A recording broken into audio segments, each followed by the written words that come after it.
Hello? Hello, everybody. Happy Monday. Welcome to the start of another week. Yes, friends, we start something new today. Learn how to stall, but not stall as you think it. Short Takeoff and Landing. It's a brand new series, and we kickstart things tonight. Yes, I think it's 8 modules. I can't really remember, but we'll get through it, step by step. We'll learn things, do things.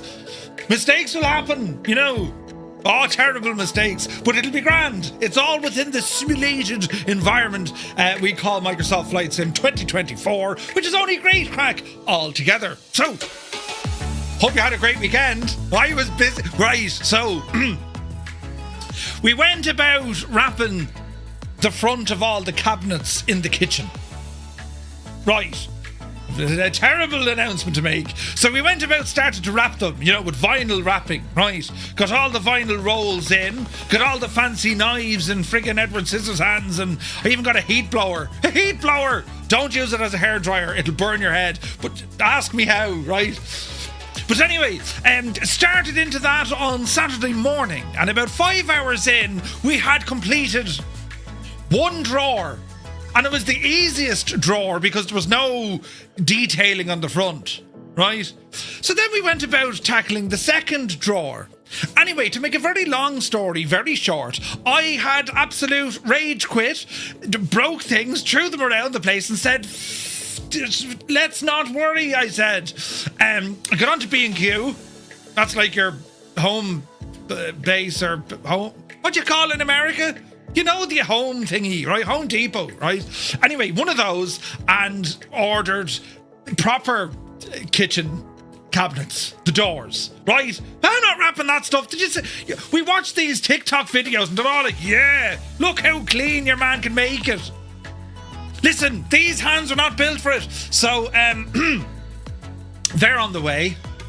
I get to use power tools, Milwaukee and things. Whoa! We got a raid already. Jesus! Kando is here with the raid of Kandonians. Welcome in, guys. We're just getting started now. If you'd like to grab a beverage, I'm just telling them all about the stuff I get up to on a weekend. So we started with the kitchen. So instead of wrapping all of the doors, I've now bought new doors in the right colour. Yes. And I had to measure everything. And my measurements now, right, I'm taking it. Hello? Right. I measured them to like 71.5 down, and we say, 51.5 across. But when you go onto the website, it's 71.7 down and 51.7 across. So I don't know who's right and who's wrong. This could be an absolute disaster. They could be 0.2 centimetres out. No! They'll be delivered before Halloween, I'm told. So, right. It could be grand. But that's what we got up to the weekend. Very busy, doing all sorts of things and, But anyway, today we celebrate many things. First and foremost, to our Canadian friends, well, a very happy Thanksgiving. And I hope you're having a great day and the turkey is doing the number on you. Right. Happy Thanksgiving to Canada. Also in the United States, the US Navy celebrates 250 years. 250 years. You see, 251 years ago, right, Paddy below in Cork said, lads, we don't need this technology, nor do we need all these ships. We're going to give them over to this fella called Mac. He lives across the pond there. He said he'll mind them. That's exactly what happened.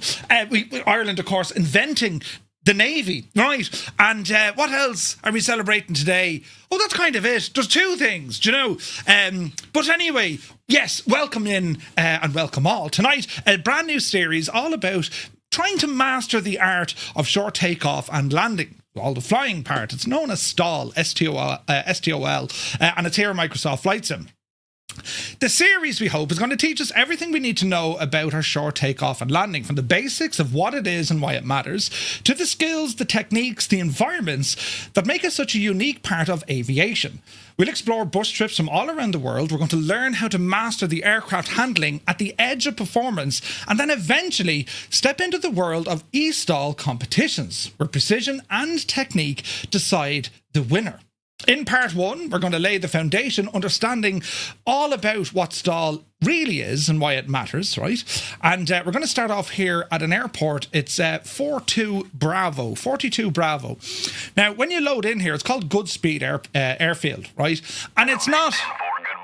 My lights are shagged. It's not what you would class as a bush field at all, or a STOL port, which are actually now defined as STOL ports. But it's an ideal airport runway airfield to start kind of practicing on some of the fundamentals. On the fundamentals that we know with flying. I mean, we've always learned our takeoff, our climb out, your cruise, your descent, approach and landing. And it's all done usually by numbers. From general aviation, we're going to be looking at our airspeed indicator, right?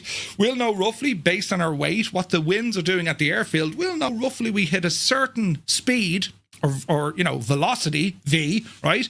We're going to know, well, it's at this stage we should rotate, pull the aircraft up, and we should be able to go and fly. It's the same when it comes to our approach, knowing where our touchdown zone or our aiming point is going to be, and gently bring the aircraft down. What we're going to learn when it comes to STOL, yes, we cover some of those basics, but we do it in a very different way. And when it comes down to what you can learn and what you can be practicing on, this is not about trying to grease your landings. In actual fact, because we're using simulators, for the first while, don't worry at all about how hard you're going to hit that runway. We're trying to get precision first. Then you can make it a little bit softer. There are techniques you can do. There's ways in which you can manage your energy, and that'll, you know, properly flare the aircraft right before touchdown. That's going to kind of eliminate as much of that vertical velocity as possible. Try and flare, right? But it's all about precision. And you don't really read this in books in terms of the skills you'll learn about, but you have to kind of do it in the sim, and you start building muscle memory of knowing visually what's actually happening. You won't even have to look at your airspeed indicator. You're going to get that sense of knowing what the airplane is doing, its speed, its capability. Are you flying? Are you in this constant ground effect? Are you in a stall? We're going to be learning all of those stuff. And to help us along, friends, we're going to be joined by none other than Kando. His entire channel, his entire community, it's built on bush flying. And Kando has done real world flying with this as well. And he has an absolute wealth of knowledge in which he's going to share with us. You know, we just need to be, you know, be nice. Tell him he's a good looking fella, you know. Maybe give him an old follow and a like, and do you know what I mean? But he's going to be joining us here in a while, and I'm looking forward to that. What Kando has done over the last, must be 5 years, has focused in its entirety on the whole bush flying experience that you can do in a flight sim. And yes, we're all used to landing in, you know, all these beautiful airports, and we jump onto VATSIM and we can do all of these things. STOL flying, I mean, the advantages of, you know, bush flying, and in which you need to know all about STOL, right?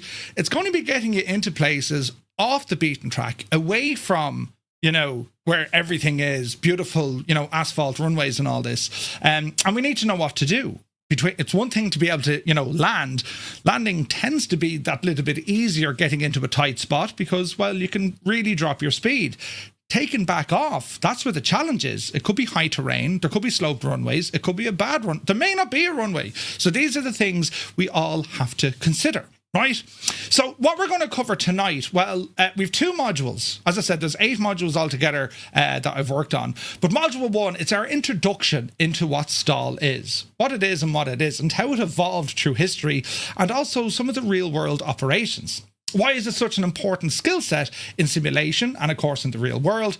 And the aircraft that excel at STOL flying in the real world and what makes them all different. But we're also going to hone in on Kando's experience and his recommendation for his favourite STOL aircraft that are present in Microsoft Flight Sim from third-party developers or even some of the stock aircraft. Module 2, well, that's going to focus on the bush pilot environment. Where do we fly? What regions do we fly?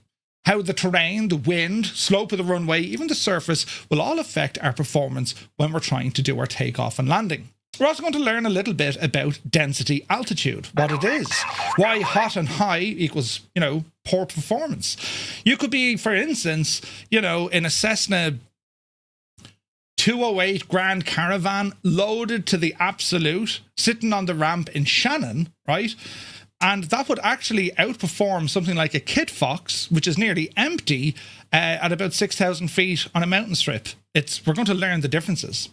We're also going to learn how to safely scout and evaluate a landing strip before we commit to land. Now, in the real world, bush pilots, yes, they'll spend a lot of time looking at maps, they'll figure out what the areas are, and they're going to do some sort of reconnaissance prior to landing there. But a lot of the time they can do it from the air. If they're flying up a particular route, yes, they'll ask questions, they'll figure out where things are. But from the air, they're going to be figuring out, okay, how do I evaluate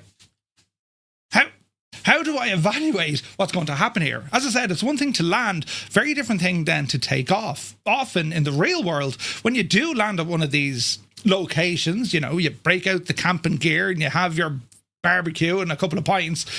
The next day tends to be the aircraft is going to be fully laden with all your stuff, probably refueled, and now you've got to get back out. So that's where the challenge is going to be. Right. So it's going to be fun. It's going to be fun. So let's see how we get on with this, right? It's going to be grand. There is a bit of theory to go through, but the aim, as I say, lads, it's to provide us with enough information that we can go off and then start practicing. This is going to be quite different than any other sort of flying. If you've never done kind of the bush flying or, STOL skilled flying, it's very different than what you might be used to. So it's a lot of fun. It's like we've done trips. I've joined Kando. I don't know where we were. I forget. There was a riverbed, and the winds. We were using live weather. The winds were strong enough. You could take off within a matter of feet. I'm talking like 10 feet. We were airborne purely because of the wind direction and the speed. And then trying to hold the airplane. You'd swear it was like a helicopter. This sort of stuff and feeling the forces, even though you can't physically feel it, your eyes are going to give you enough input to say, this is what's happening. It's pretty cool what we can do. Do you know? But anyway, it was chilly. I'm not bashing my hand. It was chilly. It was chilly, right? Well, I'm very warm, but thanks. But anyway, let's see what happens. This should be fun, though. And we're going to run this over the next couple of weeks. I think probably 4 weeks, give or take. And I know then my hope would be we can get maybe a team or a group of pilots together, and we'll start looking at the STOL championships, which is huge. It's great fun, and there's prizes and everything up for offer, and you get bragging rights. So wouldn't that be cool? You can enter yourself in depending on the aircraft, the category, all the sort of jazz. So it's going to be a lot of fun. But anyway, to get us started, we shall ramble in and say hello to the peoples who've joined us here on a Monday. You're very welcome in, lads. So who's here? Look, Fierce Wolf, happy Monday. CP65 is here. Not looking as fierce or wolfy as Fierce Wolf, but he's looking well. Vacuum, good to see you. North Coast Mike, welcome in. Super Ty, welcome aboard. Tarnish Mossman, happy Monday. Retriever Neil, welcome aboard, man. Medic24 Life, hello, fellow aviators. Welcome in, buddy. Naughty Gnome is here. Have a great time tonight, Murph. I can't join as it's my wedding anniversary, but I'll be there next week and catch up with this lesson. Naughty Gnome, happiest regards to you and Mrs. Naughty Gnome for your wedding anniversary. Lads, congratulations in the chat. She hasn't murdered him yet. No worries at all, Naughty. Eamon1973 is here. Welcome in. Heisenberg, happy Monday, buddy. Hope you're well. Crafty Tigers is here. APU Inspector, welcome aboard. Mrs. TPHI, ups to down, has entered the chat. A very good evening. Ninny Bobbins, welcome in. Who else come in here now? Malky, welcome in. Ozzy Mandius, happy Monday. Creo, hello to County Mayo. Hope you're well, buddy. 98 Vulcan, welcome aboard. Filthy is here. Corn Wolf, happy Monday. Spitfire, RF 100 is in the chat. Appy, welcome in. Soaring AJ. AJH, man. We're playing the Dougal song. Max Stallion is here. Good to see you. Maverick Mike, hello. Flying Foss, welcome in. Liptorius, a very happy Monday to you. Shuffle Shoes, shuffles in. AJH John, hope you're well, buddy. Old Veteran 965, happy Monday to y'all. Hope you had a great weekend and a happy 250th birthday to US Navy. I nearly said Muse fan. I was going to do it. Scott, you're very welcome in. Hope you're well. Resonate, good to see you, buddy. I ate so much, I think I overdid the weight restrictions, says Crafty Tigers. Brilliant. Epic Fool is here. Learn how to stall, also known as more excuses for Murphy to crash. We're on the same frequency, Epic. I just say this all the time. Who be this? Photos by Kev is here. Evening, people folks. Good to see you, Kev. Hope you're well, buddy. Now, let me see. P. Swan is here. Don't be breaking any propellers. I'm telling you. Patrick Doyle, good to see you, buddy. And Apache is here. Who else come in the door? Sounds like a Murphy way of saying, see, here's a new kitchen. Yeah, well, kinda. Dougal McTavish, the chairman, has rumbled aboard. Good to see you, Dougal. Hope you're well, buddy. Cheaping out in the kitchen, Murph. I wasn't. When you wrapping the Skoda, shag off. Would you use a hairdryer? Why would you use a hairdryer? Jesus. Scott, like, do you know what I mean? You wouldn't want emotion. Why would you need a hairdryer? Oh, Jesus. That's terrible, isn't it? God almighty. Stick figure, good to see you. Stu Snape is here. Welcome in. Gonna wear the hat next week. Then we had the massive raid from Kando. Welcome in, Kandonians. Hope you're all well, lads. Shark Tales is here. Super Ty says, our Canadian tire for us Canucks who are having Thanksgiving. I smell the turkey. Oh, Jesus. Citizen 42, welcome in. Got friends. Mike Road, welcome in, lads. Welcome in. Ox is here. Hope all is well. Toto is in the house. Welcome in. Got friends are in the chat. These are a guy. These are a bunch of guys who know a thing or two about STOL and bush flying. You're very welcome in, lads. Great to see you. Proby Pete, good day from Arizona. It's been raining for 3 days in the desert. Jesus. Totally 78, good to see you. Now, let me see. It's Halloween on Friday. Halloween is on a Friday, yes. We'll be ready for a true fright when the stuff gets there. Yes, not all kitchen supplier doors are the same. Listen, Indigenous Peoples Day also says wrong stuff. Brilliant. My wife's uncle got a B&Q kitchen. He had nothing but problems. That's what we like to hear. But anyway, we used to have a chain of home improvement stores here named Texas. Oh, do you remember those? Yeah, all shut down. Schutz is here for 10 months. Evening all. Thank you very much indeed for your 10 months, buddy. Hope you're well. Where is this now? I can only get...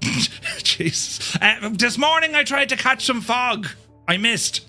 Ah, Jesus. Sunjammer, good to see you.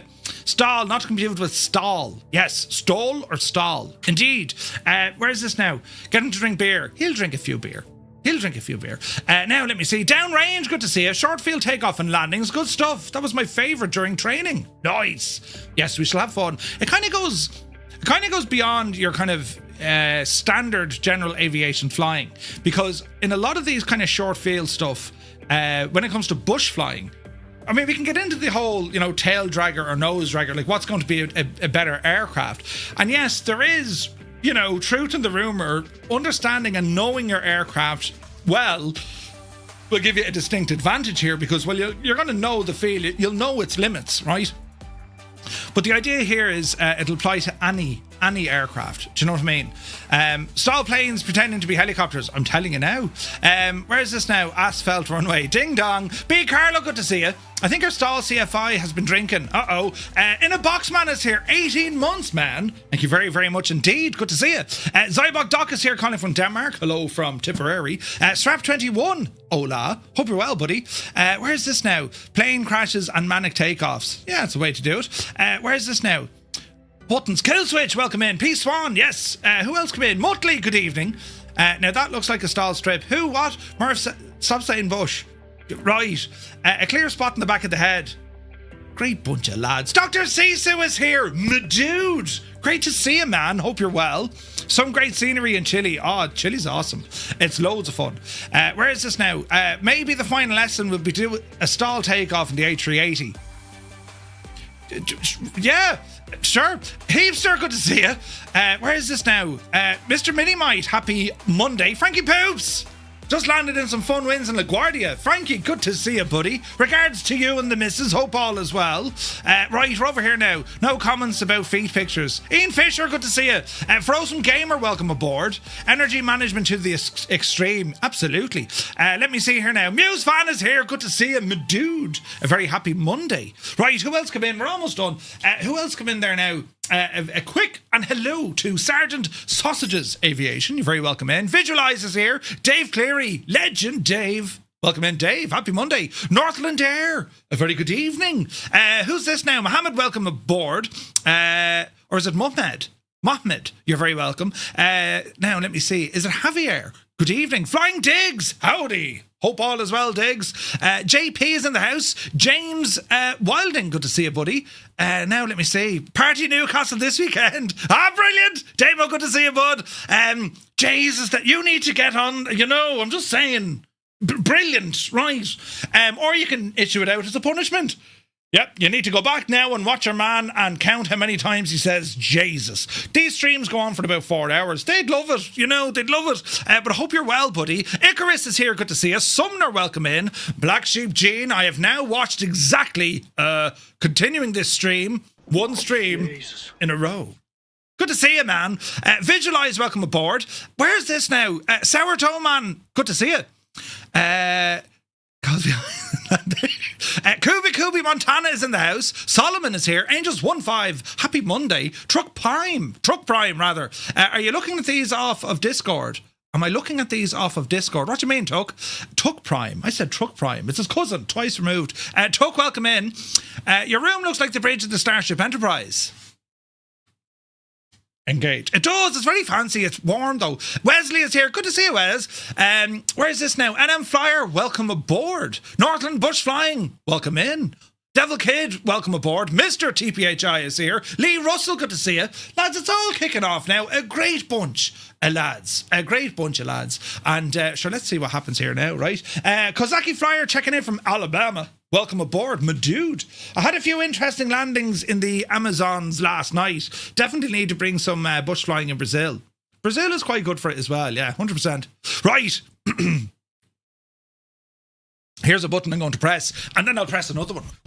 So, Jesus. We're here on the ground, as I said, at 42 Bravo. Right, 42 Bravo. And what we're looking at here, we are in the Zlin Aviation Norden. This is an aircraft default to Microsoft Flight Simulator, and it was created by the legends that are Got Friends. It's a beautiful little airplane, and I like flying the thing. I just like the way it's put together. So I'm going to be using that for today. And as I say, the current location where we are now, we'll move on somewhere else, right? Don't worry. We're only using this as kind of like our introduction point, all right? So there is going to be a little bit of theory as we start off, right? We have to learn some stuff. And I have I have pictures. Brilliant. We can look at pictures. We'll have a look at some of those. Then we're going to get into some of the flying. And then Kando is going to join us, and we're going to get his perspective, not only on what I am doing, but also a much broader kind of overview of when it comes down to this sort of bush flying stuff that we're doing, right? So we have a whole load of notes. Look, Jesus, 3,000 words of it. But I'll start off at the beginning just to give us an overview of what we're going to be doing, all right? So module 1, as I said, what we're going to do tonight, well, what is STOL? Short takeoff and landing. Real world examples. We're going to look at some of the bush operations, humanitarian flights, flights that happen in Alaska, Papua New Guinea, the outback. Bush flying, very popular, of course, in the United States, but also other regions. They do a fair amount in Australia and in New Zealand as well. And anywhere, I suppose, that you just don't have a lot of airports or kind of, a lot of open space. All right.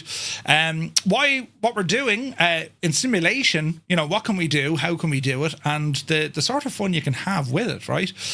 STOL competitions, there's a few of them. Red Bull are involved there as well. You have the Valdez, and you also have the National STOL. That's in the real world.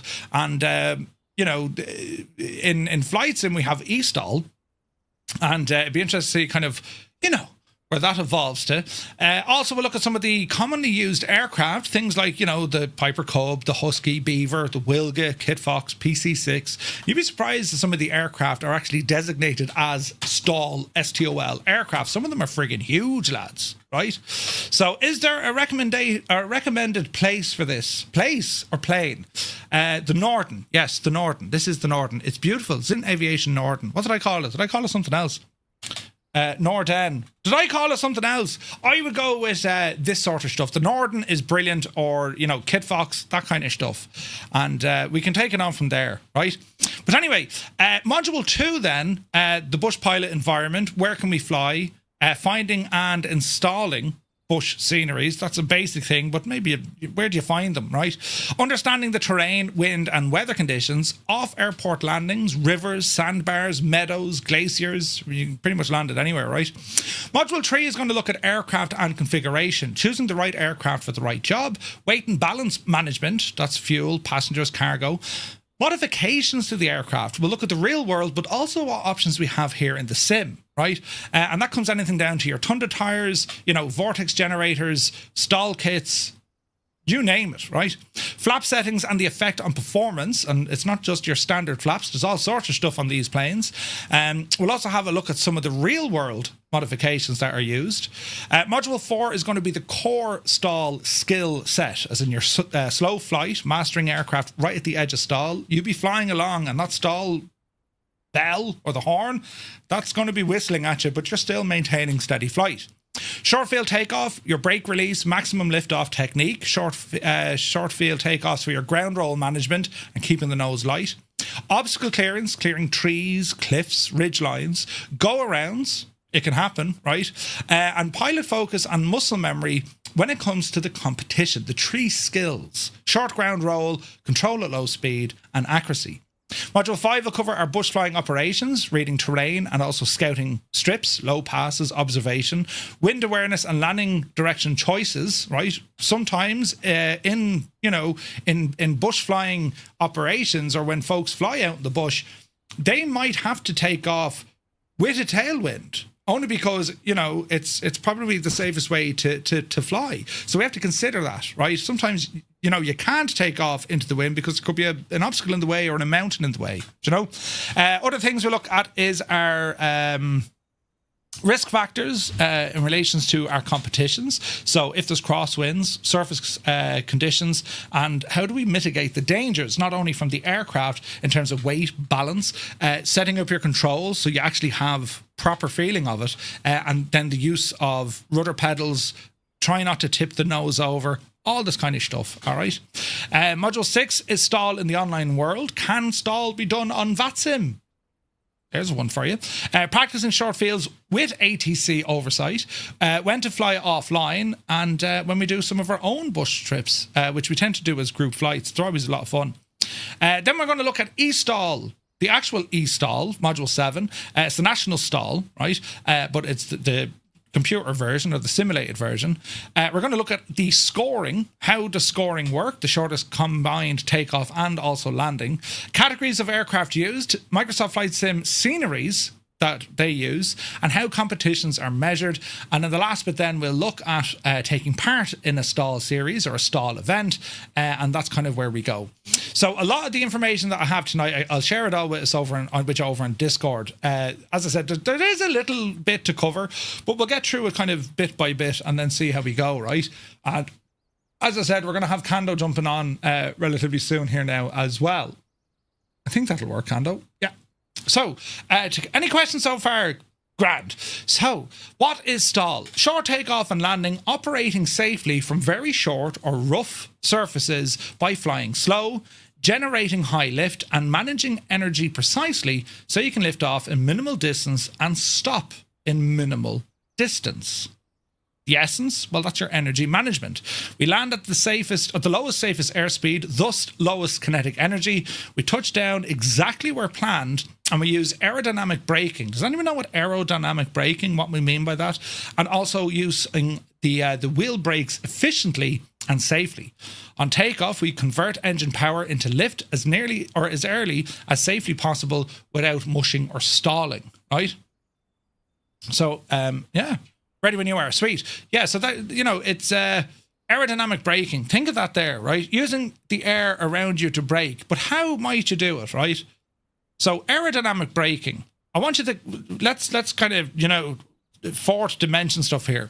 Let's say, for example, you're traveling in a car, and you're either driving or you're a passenger. It doesn't matter, right?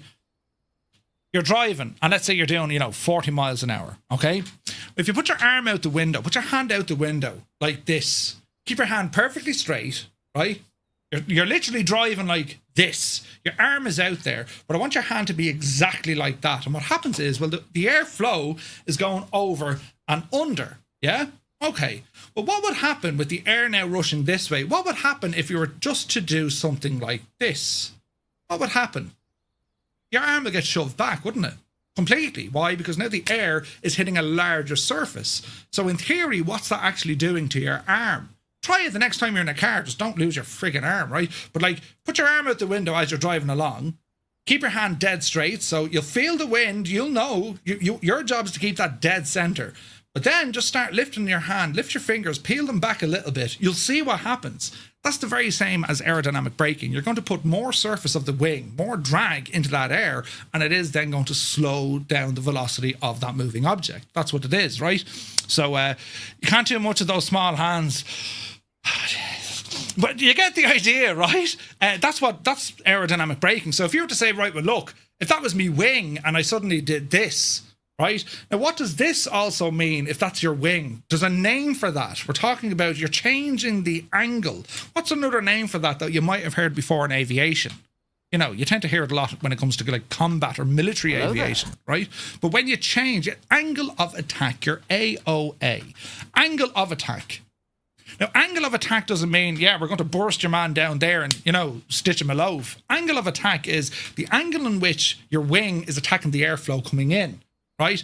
Angle of attack is important because there's a limit. There's a maximum and a minimum limit to which how much angle of attack, depending on the design of the wing and also the environment and your speed and so on.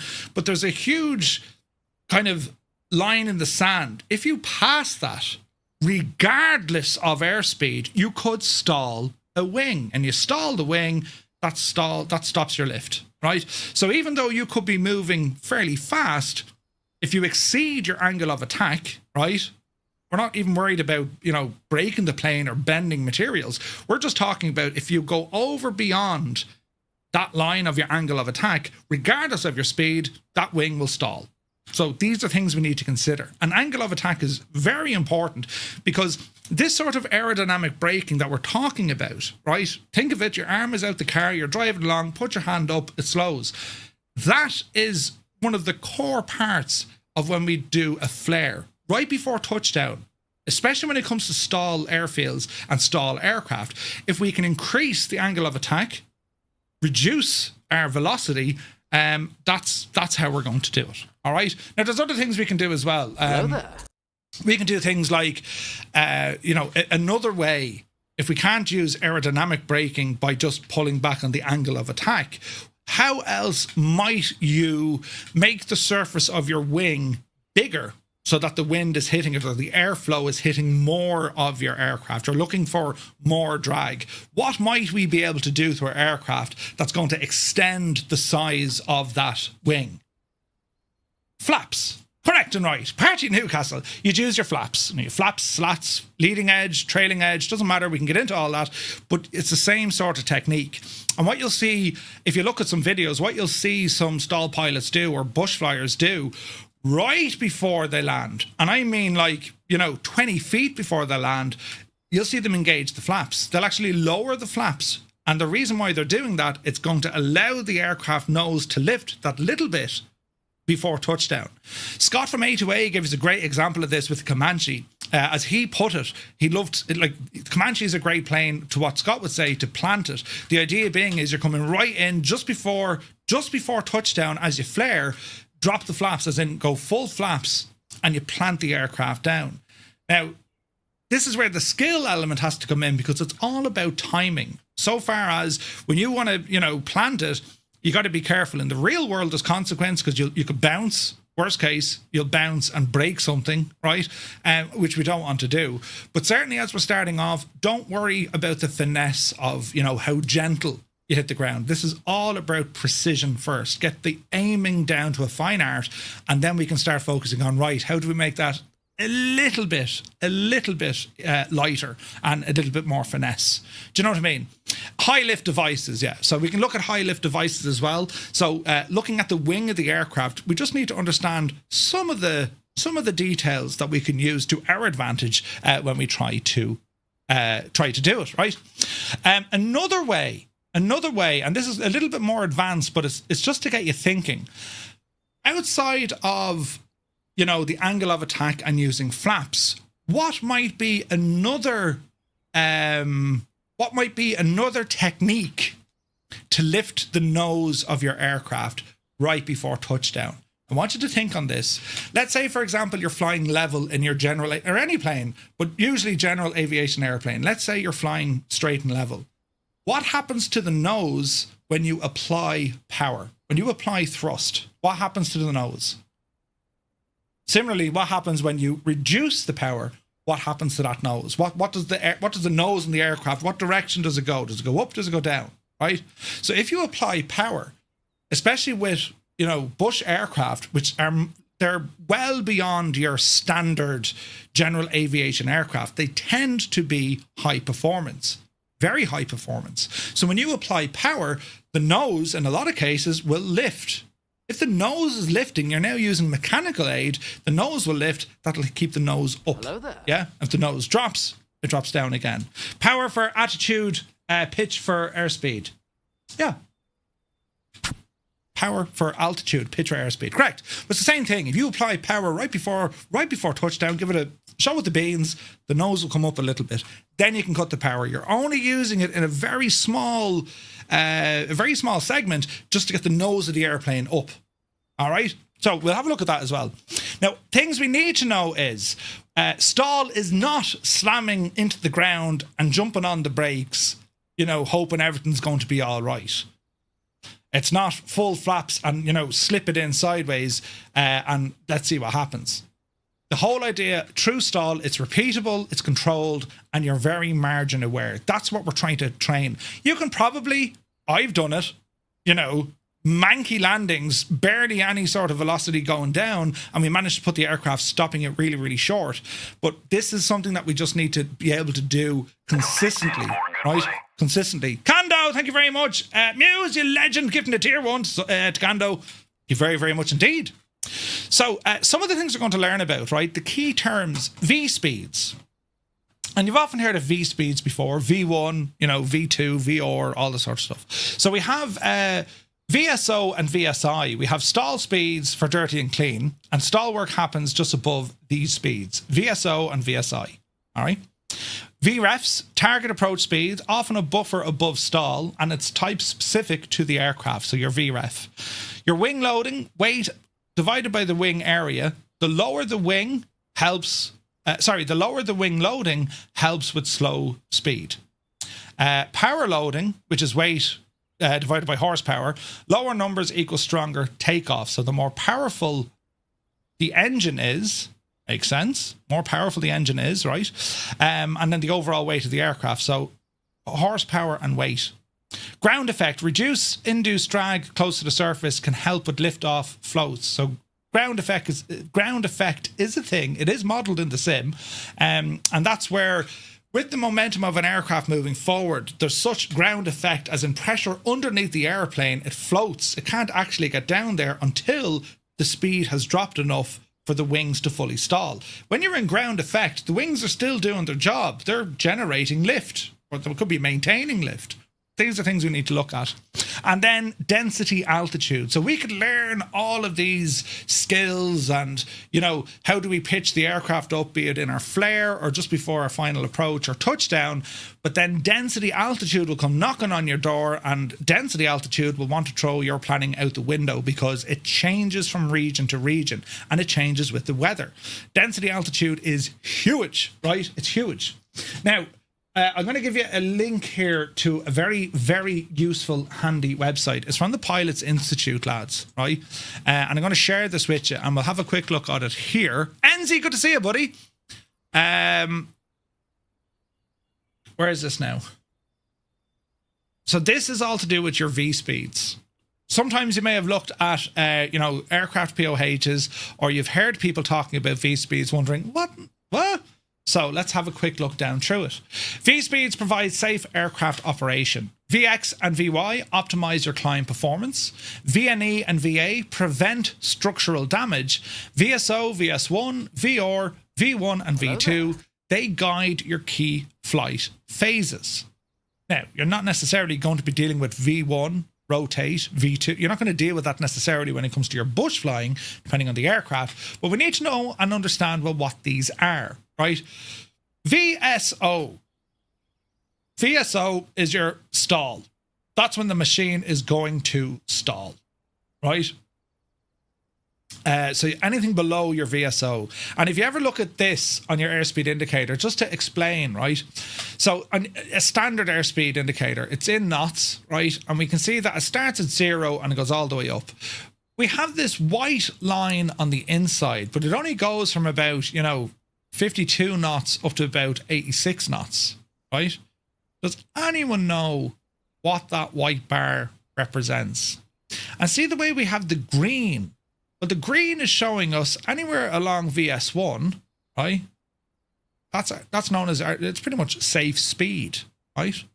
So we know we should be able to have sufficient lift and speed, or sufficient lift at about 60 knots. That's according to the aircraft. However, the little bar in here, well, that's showing us now the use of flaps. Safe maximum flaps. So you'll often hear people say, I'm doing 140 knots and I'm dropping the flaps. Well, you could drop 1 notch of flaps, but the aircraft will tell you when, right? But this is the maximum speed in which you can apply full flap, via VFE. And this is the speed with full flaps you can expect to stall. That's what they mean. So that white bar, it's on every airspeed indicator that looks like that. And you'll see it as well. If you're on like a G1000, they put the white tape to one side of your speed. Yeah, right. The green then, usually that's your safe flying arc. The yellow arc, okay, your yellow arc, it's kind of like your traffic light system. What does an orange or an amber light mean? And this trips people up altogether, right? So I think the correct phraseology for an amber light or an orange light, it's don't go unless unsafe to do so. Huh? It's very interesting, but it means don't go. Doesn't mean stop. It means don't go.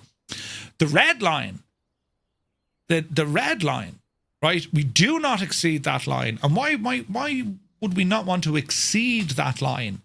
We're not going to go all, whatchamacallit, we're not going to go back to the future and head back into the 80s. That's the design limit of the aircraft. Structurally, it can withstand speeds to a maximum. It's rated to a maximum of that speed. All right. So your caution in here, what you can do, aircraft, sometimes it's quite okay to enter the yellow arc with airspeed, depending on how big the yellow arc is. And what I'm saying here is, let's say, for example, we're flying, in a very calm day and we're doing, say, 150 knots. Suddenly, the wind picks up and it blows against us at additional 60 knots.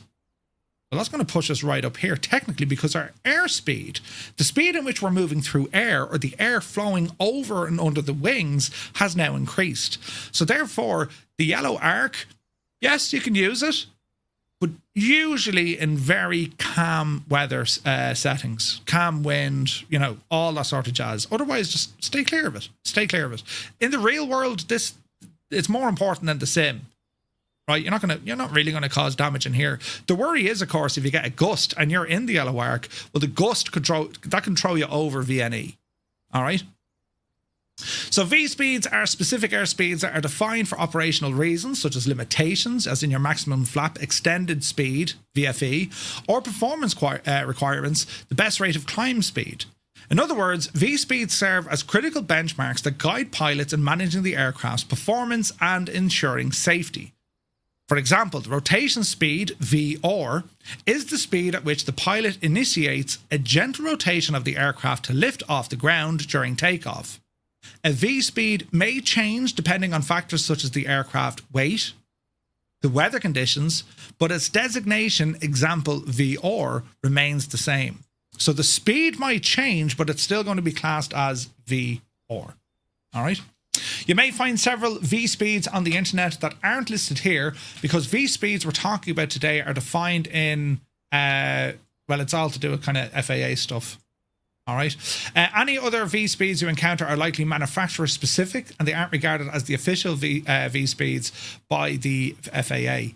Now, Mach numbers and V speeds, that kind of goes off in another direction, but those of you who like flying the airliners, right? This is where you have, for instance, a VMO 340 knots, and an MMO of Mach decimal 82. VMO is used at lower altitudes in knots, VMO, right? And MMO applies at higher altitudes, speed relative to the speed of sound. So again, they would be on your aircraft POH, they'd be on your performance charts, but it's just to explain what these are. And then there's a list here of all the different V speeds and what they actually mean. So if you're unsure about it, that's what they mean, right? Final takeoff speed. Final takeoff speed. I've never seen that. Maximum landing gear operated speed, liftoff speed. You get the idea. All right, you get the idea. V2 takeoff safety speed. So V1 takeoff decision, rotate VR, and then V2 takeoff safety speed. You've hit your minimum speeds to continue on with your climb. All right. Most important V speeds.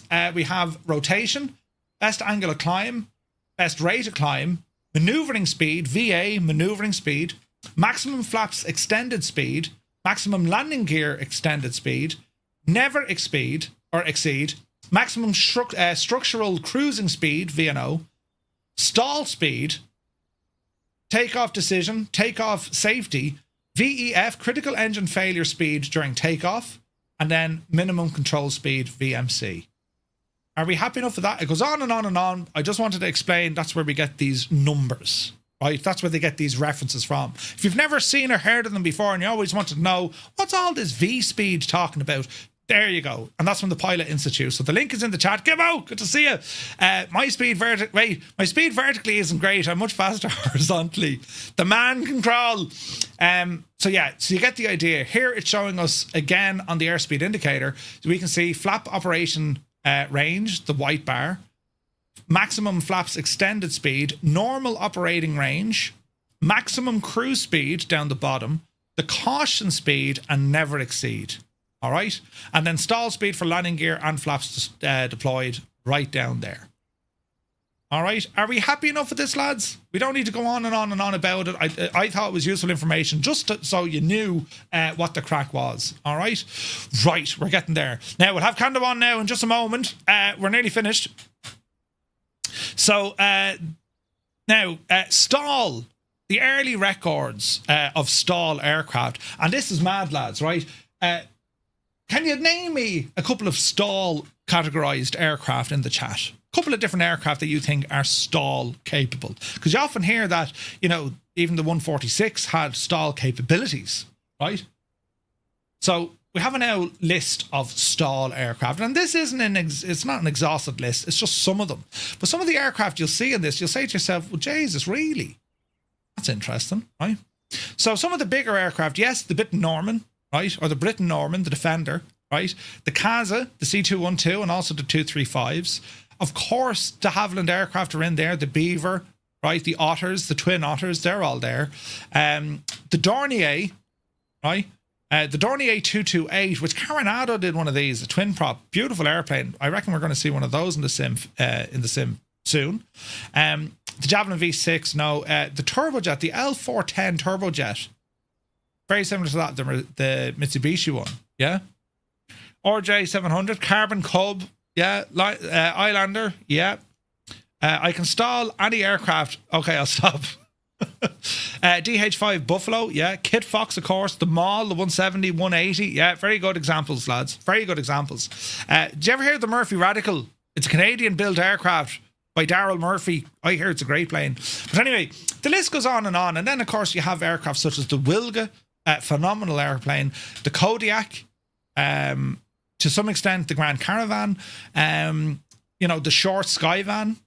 There's lots and lots and lots of them. But even the Westland Lysander, they were built to get in and out of short runways or unprepared runways, right?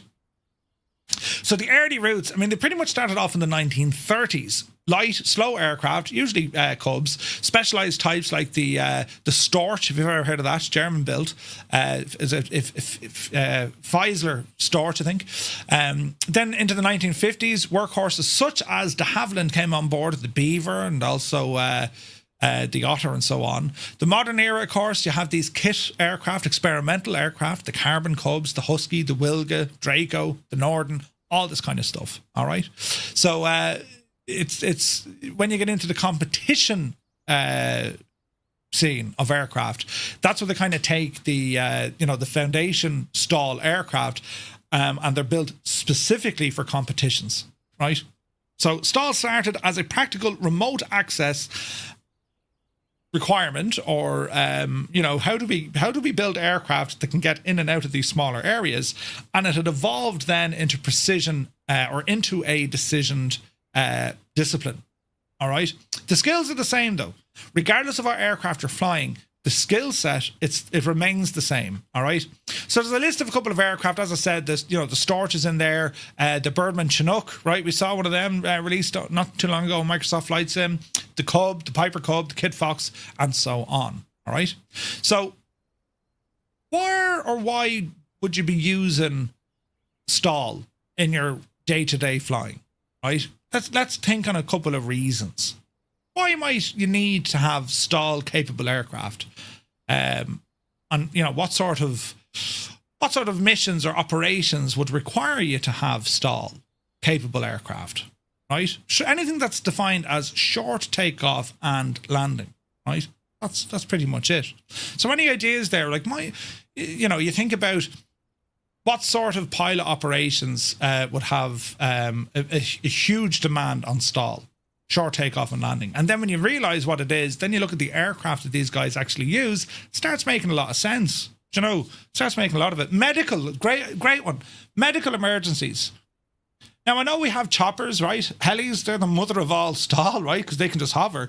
But sometimes helis aren't applicable, depending on where, of course, you have to get to, right? So, yeah, medical is a great example. Tourism, yeah. Deliveries, logistics, yeah. All the cargo places, yeah. Missions in Papua New Guinea, yeah. High altitudes, sure. For fun, absolutely. Backcountry, absolutely. So you get the idea, right? We understand, yeah, this is why these aircraft, I mean, they didn't just build them for the crack because they said, hey, let's all land in Gibbo's back garden, for instance, right? The whole idea was, well, there was a need for them, all right? So understanding where STOL aircraft would operate in the world, it starts to paint a bit of a picture for you. Do you know what I mean? So they were all brilliant. Leo Chavez, thank you very much indeed. They're all great examples that you're giving me, lads. Aegis Spotter, yeah, that'll do as well. Search and rescue, that's another one. Agricultural, brilliant. Agricultural, absolutely. Supply drops, mountain rescue. And of course, you can see then, notwithstanding all the ones that you gave, but also military capability is important. Getting troops in and out, often at locations around the world that are not, prepared for aircraft. And that's why you see aircraft such as, the C-130, the C-7s, the C-5s, the A-400.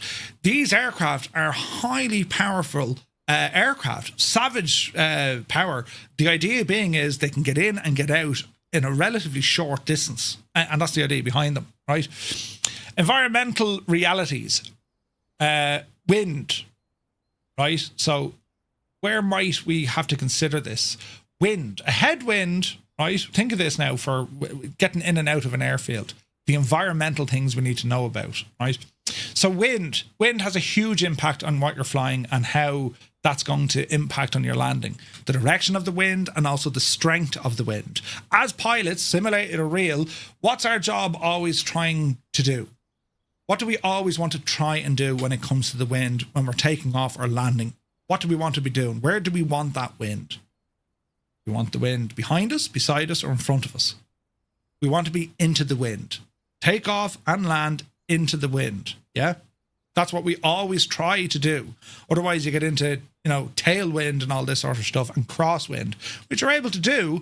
But ideally, you want the wind running against the aircraft. The reason for that, that'll shorten your takeoff and your landing because, the wind, its velocity over the wing and under the wing, meaning that your ground velocity doesn't necessarily have to be at its highest if you have a strong headwind. And this is where you try to take off. If I turn the winds on here like to 40 knots, I could take off without any of these wheels moving. I can just vertically take off because you're using the environment, you're using the wind, all right? What about the slope of the runway? So if we're taking off, an advantage would be what? Do we want to take off going up a slope, or do we want to take off going down a slope? These are very basic things, but it's just to kind of get them into your head, yeah? So if you're taking off, you want to go downhill. And if you're landing, well, you want to be landing uphill. The reason being is it'll shorten the roll, right? You're letting physics take over.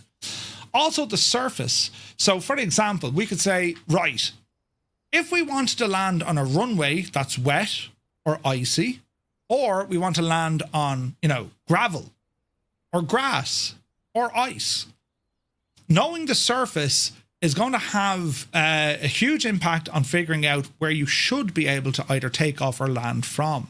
And the surfaces are important. And with Flight Sim 24, they've dialed in the numbers better when it comes to some of the surfaces. They're still not 100% right, but they're better, right? Especially if you're on the likes of grass. You know what I mean? Murphy, you're getting into the weeds, but it makes a huge difference.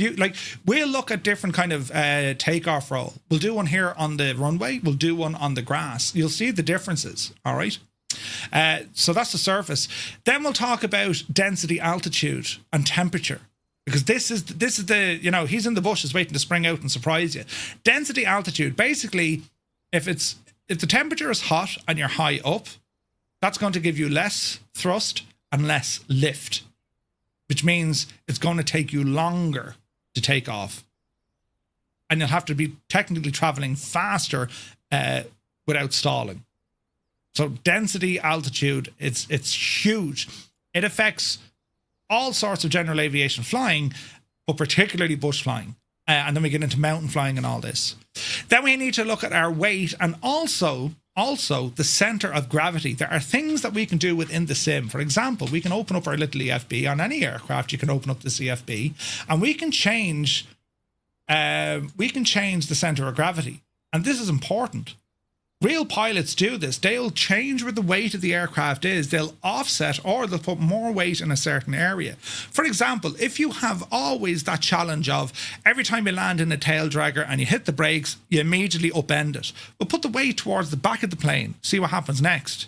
This is what you can start experimenting with. All right, so try that. You're shifting the center of gravity, the weight of the airplane. Now, if you put all the weight on the very, very front, that's what the engine is, it's going to drop down, right? You put some of the weight to the back, but not too much so that as soon as you have enough airspeed, well, the plane just shoots up. It's all about balancing this. Now, the aircraft POH, they'll tell you exactly what the limits are. And sometimes you'll see it on this. It'll say out of limit, right? But you get the idea. Your center of gravity, when it comes to the weight distribution in your aircraft, that's vital for what we're going to be doing. It's vital, right? Because that could be the difference of, making it or not. So let me see here now. Let me see. You're flying generally. Pitch power coordination, precise speed control, coordinated rudder at low speeds, short field discipline, and go around judgment. That's what all of this is going to help with, right? It's also, we're going to see the effect of the wind. We're going to see the effect of the wind and also the density altitude. We'll get a good idea of that. And, the distances, your aim point accuracy, that's always loads of fun because we can get into challenges. So where we are at the moment, 42 Bravo. I chose this little place for a reason. First and foremost, it's one of these beautiful default airports in the sim. This is all default, would you believe? And it looks like it's custom made. What I like about here is the runway. It's challenging enough because it's close to the water.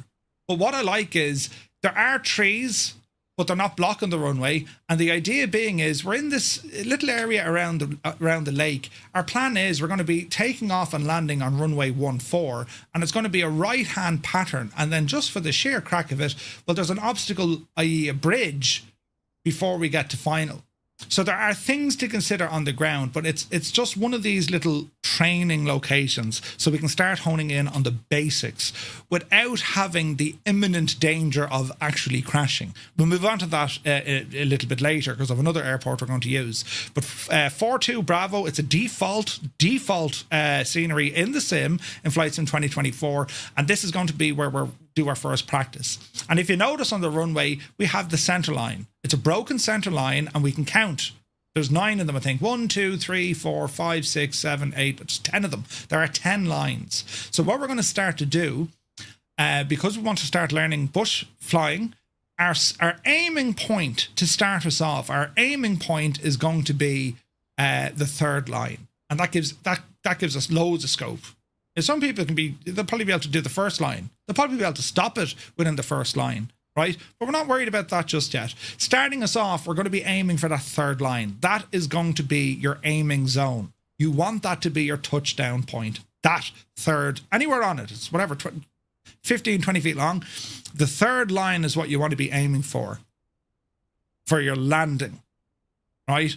Then we can step it up a gear because that will now become your takeoff limit. You want to be airborne before you get to that.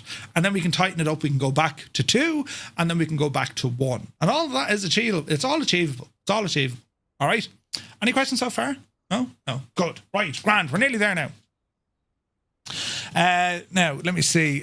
What makes STOL aircraft good at STOL? So, yes, we can get into the wings here. And just to... I'll give you another link here on density altitude. There's no point me just reading off the website and then, this is from the FAA.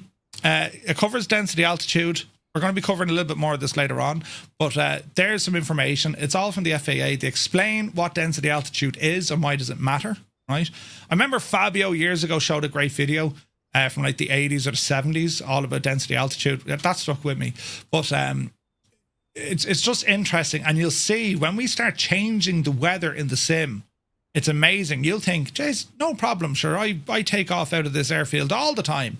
You throw density altitude at that, no, it's almost impossible to get airborne depending on what this density altitude is, because your aircraft is rated to be able to deal with certain environmental pressure, pressure altitude, density altitude. All right, so that's that one there. But the other one I wanted to show you, put that back up there now, Murph. Yep, you devil, you. This one here. Some of the design characteristics of aircraft, right? So yeah, we talk about power, but it's the wing. And this is where we're talking about, the angle of attack with a wing, knowing what the airflow does above and beneath the wing, right? And then we're looking at the, the stalled airflow. And every wing, they're all similar, but they're different, right?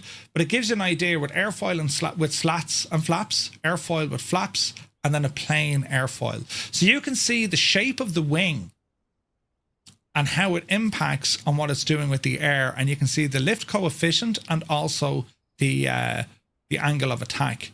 So you can see an aircraft fitted with slats and flaps, right, has a massive capability of angle of attack, and where that line drops off, that's the stall. So you can kind of see where it's at. So you have on aircraft on the wing leading edge slats. Leading edge slats prevent the stall up to approximately 30 degrees of your angle of attack by picking up a lot of the air from below, where the slot is large in figure 3, accelerating the air in the funnel shaped slot, the Venturi effect, and blowing this fast air tangentially onto the upper wing surface through the much smaller slot. It pulls the air around the leading edge, thus preventing the stall up to a much higher angle of incidence and lift coefficient. All right. So that's where you have leading edge slats, and we'll go back to them in a moment, right? Where you have, where's this now? Your wing tips, you can get into that. Where you have conventional flaps, where is this now? Deedly-dee. Wait, come back here. Hello now. there. Where you have your conventional flaps, right? Basically what they're doing is they're extending the surface of the wing, right? When you look at the air that flows under it, you're extending, how much air is getting pushed downward at the trailing edge of the wing. Yeah. That's where your flaps come into it, or then just a plain airfoil. But you get the idea of leading edge slats. A lot of STOL aircraft have both leading edge and trailing edge capability. All right.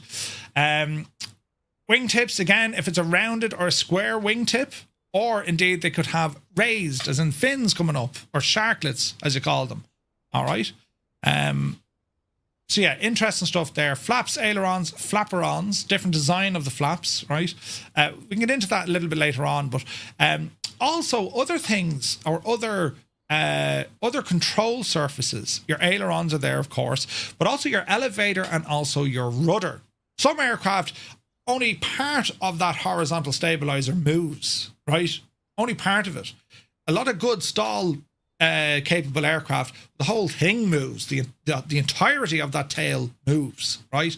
And it depends. It depends on the aircraft type. But again, it's figuring out what's going to be your favorite aircraft. There's no right or wrong aircraft here. You know what I mean? There is no right or wrong aircraft. It's whatever one you're most happy flying. All right. So that's all from Zenith. That's actually from their own website. And again, I'll pop that into the chat there if you want to go and have a little look at that for more reading. All right. So where are we at now? Are we all okay so far? Now, let me see. High lift devices. So that's your flaperons, leading edge. So they're all to do with your high lift devices. Large wing area, low wing loading, right? Lower stall speed, better control near stall. The bigger the wing, usually the better, right? Big diameter climb prop. So your propeller is important, and also the power of the aircraft, the power of your engine, most important. Prop, not so much. There's very little we can do in the sim, depending on the aircraft. Very little we can do in the sim. But on a lot of time, what you'll see stall pilots do, if they're big into their STOL stuff, they'll actually have the prop off the plane standing near it, so they know exactly what their ground clearance is going to be. Like they've such an intimate knowledge of this. If we look at the Gottfried's aircraft, the Norden, this thing has 5 blades on this prop. And we do know the engine here is very strong. You look at something like the Wilget, which is absolutely pure nuts. Same idea. Loads of power, wings super high, all sorts of high lift devices all over that plane. That is a competition built aircraft. All right. So big tail surfaces. So if we look at the tail of this aircraft, right, we know that we can move. Stop pressing buttons, Murph. We know that we could move pretty much all of the rudder on this airplane. It's huge. We have a massive displacement area. See how that moves? That's huge. That means we have great control over what the wind is doing, right? And the same can be said then for the elevator. Now, other aircraft, nearly all of the elevator will move. In this case, well, we only have a section of it, but it's still quite big. Based, you compare that to the rest of the size of the airplane, it's friggin' huge. These wing surfaces, or the control surfaces as they're called, they're quite large. So everything that we do here, that's going to impact on the air moving up and around, over and under on the wings, right? And these control surfaces, that's what we need to worry about, because we need to know the limits, all right? Especially at low speed. Landing gear and tires, again, looking at this machine, you can see it's a fixed landing gear, right? It's a tail dragger configuration. If you're in the noob's chair, don't worry about it. A tail dragger means that your main landing gear is toward the front, and you have a landing gear on the tail of your aircraft. So by default, they're sitting at quite a high angle of attack, right? When you start moving and you apply thrust, the aircraft velocity will pick up. The tail wheel will lift first, and because it has its own little wing at the back here, it'll lift, and the wings here then start to straighten, and then you take off. That's called a tail dragger. Tricycle landing gear, or in the bush world they call it a nose dragger, right? Well, they tend to have the main gear under the wing, and then they'll have another front gear, like a Cessna 172 or a Cessna 150. Nose dragger, right? Different types of aircraft. I'm not going to say which one is better for bush flying, what's worse. It's whatever you're happy to fly. And then we figure out then the skills that can apply to that aircraft. There's massive advantages using a tail dragger, but there's also massive disadvantages. The same could be said for a nose dragger. Can anyone give me even just one advantage and one disadvantage to a tail dragger? Just one. What might an advantage be using a tail dragger for stall flying? Right? Where is this now? It looks cool, but it's hard to taxi. Okay, rough terrain. They can handle rough terrain better. Disadvantage, higher chance of prop damage. Tail dragger keeps prop higher up. Yeah. Ground loops, tail loops. Yeah. Stoppies. Yeah. So a tail dragger, right? Think about it here. An advantage, a straight advantage of using a tail dragger aircraft. If you look at it in its most basic form, you can see that there's an angle of attack on the aircraft, meaning that if we try to do what's called a 3-point landing, all 3 wheels hit the ground, you're using aerodynamic braking by default. You have to, because the aircraft is that way. A lot of the time you can land on 2 wheels and then reduce the power, she'll drop onto the back, and that's grand to do that. But an advantage of the aircraft is, in its default form, it's already high up the scale with angle of attack. A negative to this is your vision is completely obstructed. It's very hard to see out the front of this now, because while your line of sight is now looking upwards, and you cannot, like, if we were to talk about a blind spot, right? The pilot, he can see nothing here. If we can't see him, he can't see us. And if you think about it, what's that, 20 feet? 25 feet. You're blind to it. He can't see what's in front of him up to maybe 25 feet away. That's nuts. That's a massive blind spot. So to counter that, a skill that these guys need to do is probably land on the 2 wheels first to know that they're straight and level, and then kill the power and drop it onto the back wheel. All right? So you get the idea. More like 25 meters. Yeah, it's a huge distance, huge difference. All right? So, weight reductions, lighter interiors. You know, it's a relatively clean aircraft, this one, in terms of, like, you know, external fuel tanks and multiple seats and all the sort of jazz. But they'll all improve, making the aircraft lighter. You know, chairs out, people out. Naturally, it's going to reduce your weight. You know what I mean? Sean Dale, thank you very much indeed. 12 months, man. Cheers. So our technique concepts, it's kind of a high level. We're going to go through this with Kando, right? Power for path, pitch to hold, target airspeed, all that sort of stuff. Your aim point discipline, minimum float and touchdown, aerodynamic braking, short field considerations, and crosswind control. All of that jazz will come in with Kando, all right? And let me see then. Measuring stall performance, that'll be later on. And then that's grand.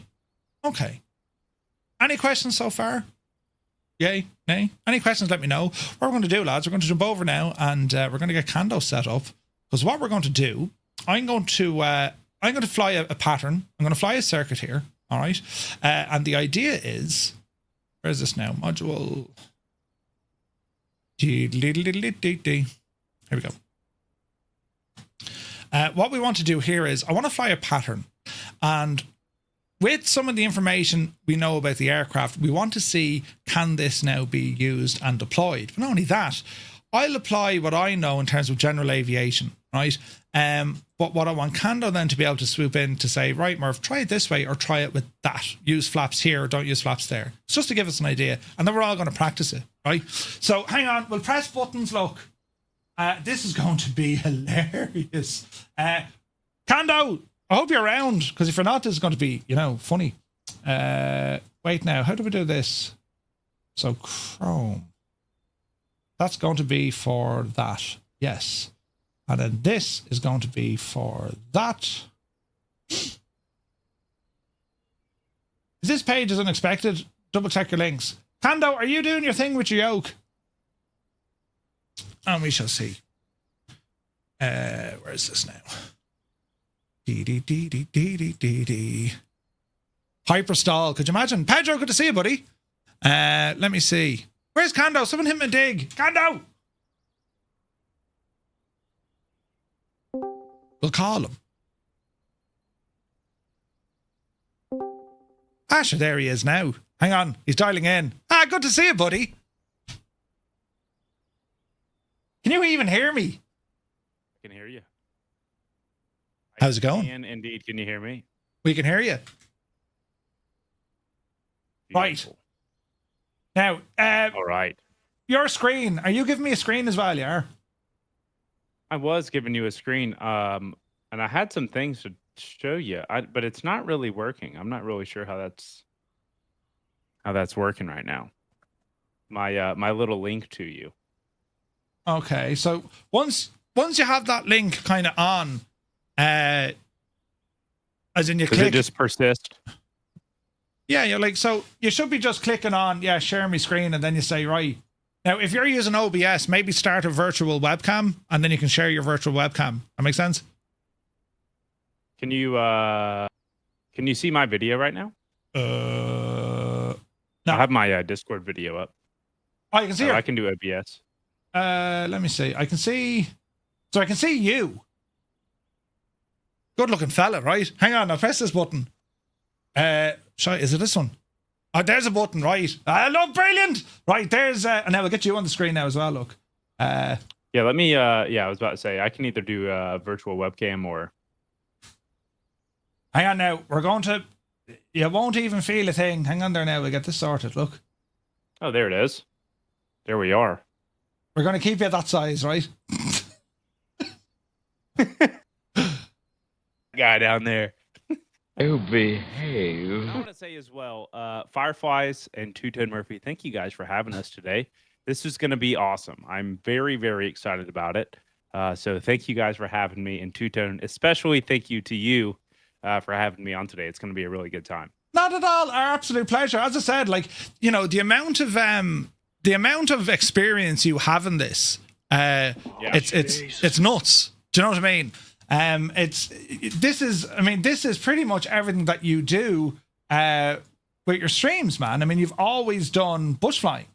I think we had in 2020 alone, we had like 6,500 hours of like 90% bush flying. Wow. Which was insane. I don't know what we're up to now in 24, but it is my thing. I definitely love backcountry and bush flying. So I do enjoy it very, very much. That's absolutely nuts, man. Right, now let me see. Can we get the other gadget, which is your screen? Yeah, let me look at this. So Video Ninja. So I pull it up because I do have a few things I wanted to talk about, but every time I try to like send you the link, I don't know if it doesn't do it or how I copy this link. Well, what you do is you open that link, you click on share your screen, and then I have the same It's alive. link. It is alive. Can I send you this? Can I send you the link from here? Yeah. Let me see. Check your Discord DMs. Maybe you'll be able to see what I see. Is that a new one? Yes. Try that one. Okay. Stand by. No.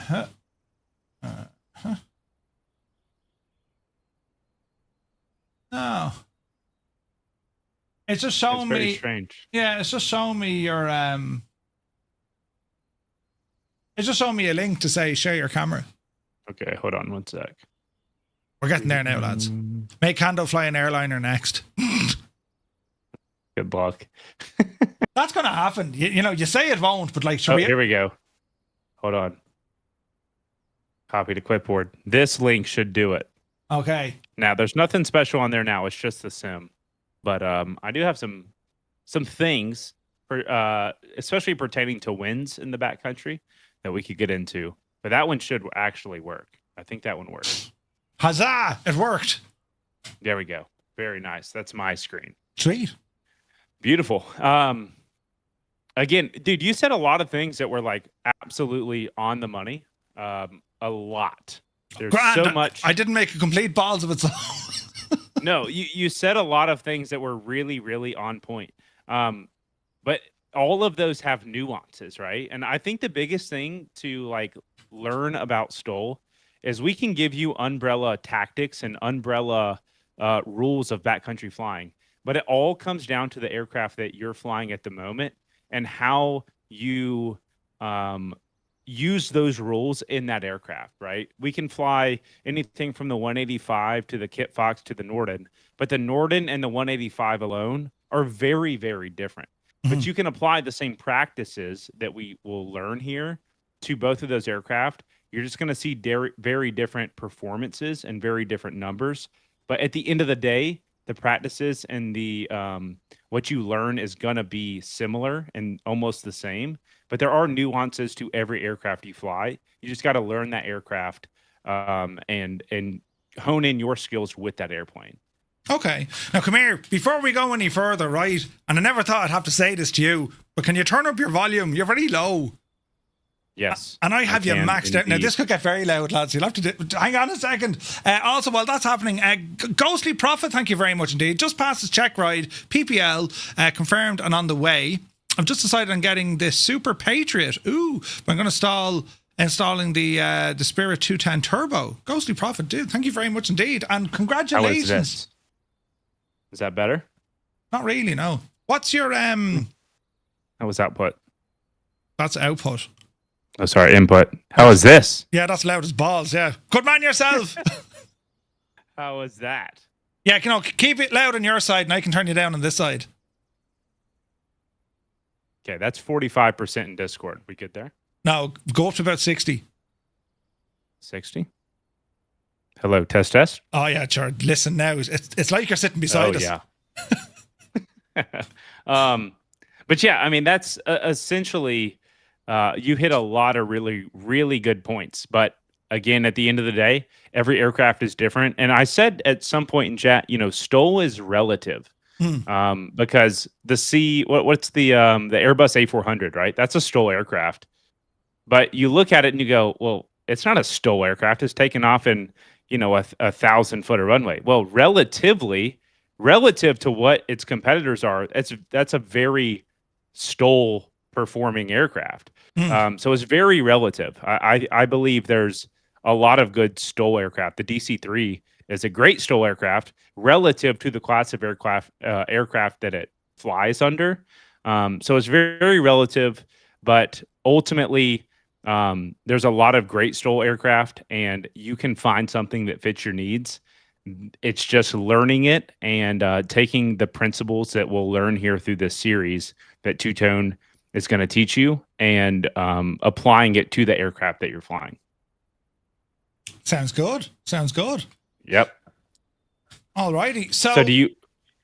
Yep, go ahead. Yeah, no, so I mean, look, I kicked you over the kind of course stuff that I'm looking at. And yes, there is theory, but what a lot of folks will probably learn fairly quick is understanding the theory and getting your head around it is great. But as you say, you got to make it applicable to that aircraft. And this is where muscle memory is definitely going to feature, right? I mean, this is where, okay, I'm in this plane. I know what this likes. I know what it doesn't like. Your worry isn't so much now with the aircraft. It's more to do with the weather and the environment, the terrain, right, the airport, and all that kind of jazz. So what I was going to do with our little airport here was work on conventional takeoff and landings as we usually would, right? And then under your guidance, well, how can we reduce our takeoff roll and get airborne and also reduce our landing, as in make it a much shorter landing? Right. Now, again, with the plane I'm using, with the Norden, there's bells and whistles because, there's high lift equipment on the aircraft. But it's going to be applicable, as you say, to any other aircraft. It's just knowing the limits of it and how short you can actually make it, because ultimately that's the target here. Take off in the shortest distance and land in the shortest distance. And, something that you taught me, flying with you, it's how to maintain the slowest possible airspeed for as long as possible without stalling. That, learning how to fly the plane super slow, that stands to you because now you know what the limits are. So you're not worried about it. I mean, I still crash. Sure, that's me, right? But you're flying in and around mountains and you're looking at your airspeed and I got an extra few knots here. I know what I'm doing. That's what it builds. You still get it wrong. Well, I get it wrong. But that's what it builds, and by knowing it. It really comes down to as well, you want to be so comfortable in your aircraft, especially in the backcountry, that you're not even looking at your airspeed indicator. Mm-hmm. You don't even know what it says. You just know what the aircraft is doing, and you're just so in tune with it that you could turn the avionics master off and you can still fly that aircraft. And that's important because, flying the aircraft at the edge of its envelope, the slowest possible speed that it will go, is really, really, one, it's fun, but two, it's important because you might be coming in to 100-foot, maybe an 80-foot river bar that you want to land on. And if you're not flying that aircraft at the edge of its envelope as slow as possible as it will go, you might have a long rollout, or you might land a little bit short if your spot landing isn't on par or right at the money. So being able to operate your aircraft at as slow speed as possible with a high angle of attack is really important. Some of these river bars that we explore are super tight, and you're literally flying 30 knots with a high angle of attack, weaving through a river just because there's a bar down the way that you know you want to touch down on. And if you overshoot that bar by 20, 30 foot, that's the difference between you stopping on that bar or rolling into the river. So being comfortable in your aircraft is like paramount, that you can fly that aircraft without looking at the airspeed indicator and just feeling it and being comfortable in it, and putting it down like exactly where you want it to be. But it takes hours of practice. It's not something you're just going to be able to jump into and do. But you're absolutely right. Like slow flight is something that I teach so much, whether it be like we're on a river right now. We'll take the guys out to a river like this and just fly as slow as possible. We do a slow race, right? So fly as slow as possible, as low as possible.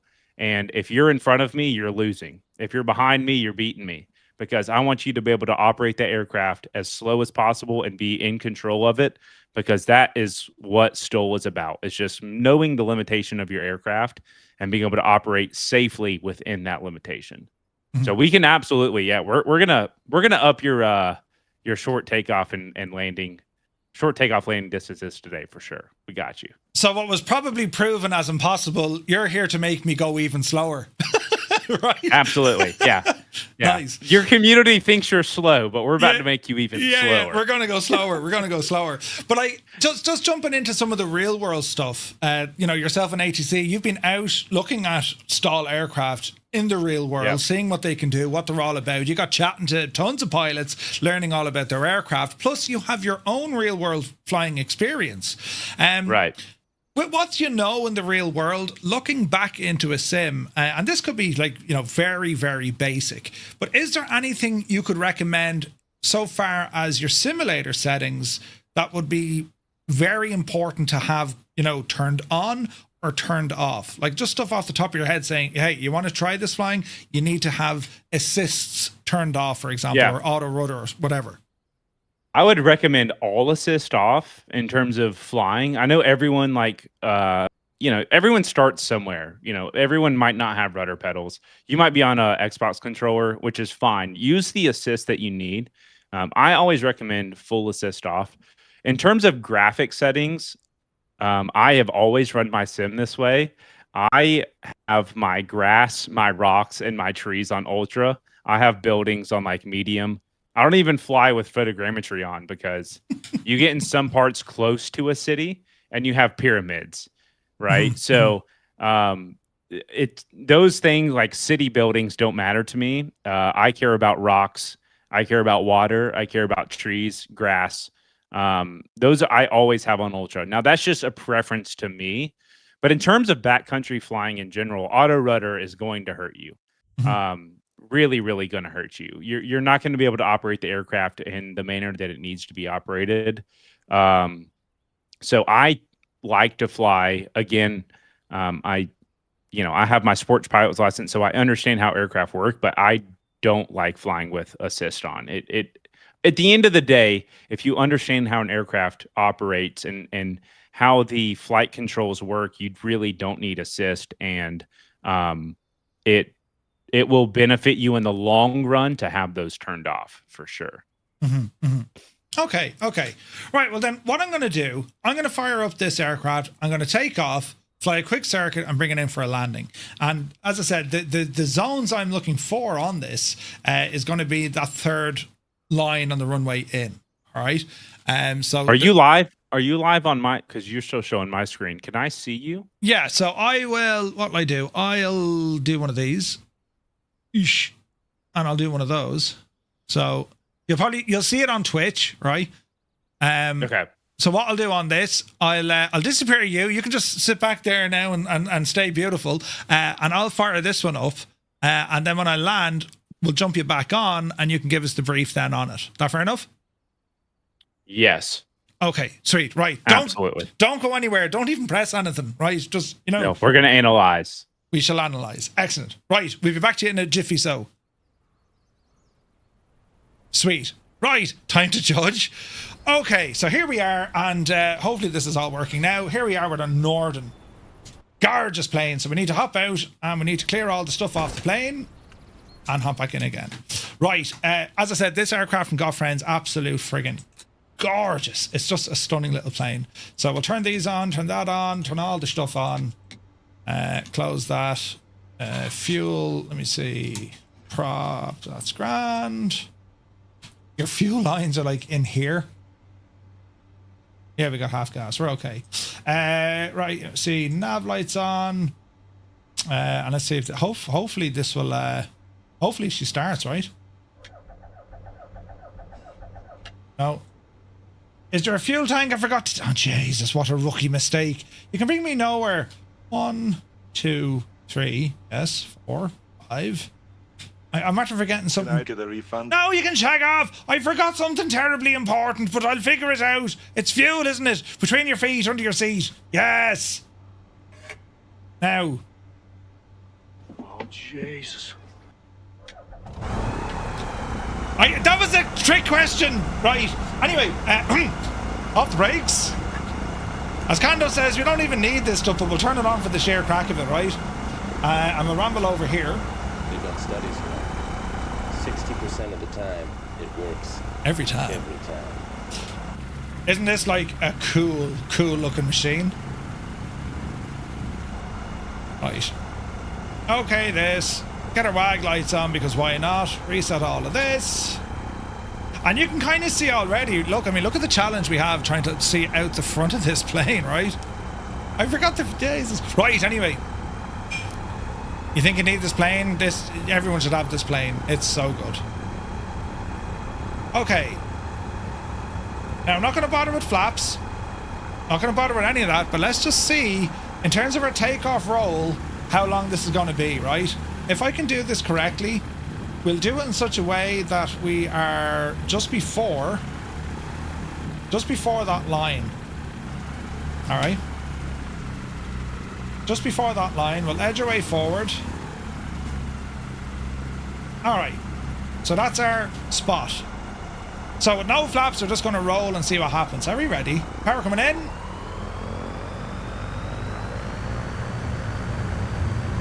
Easy now. Keep it on the runway, Murph. Oh, Jesus. Right, get up, see that, see. Now that was with no flaps, right? And what we're going to do, we're going to spin around.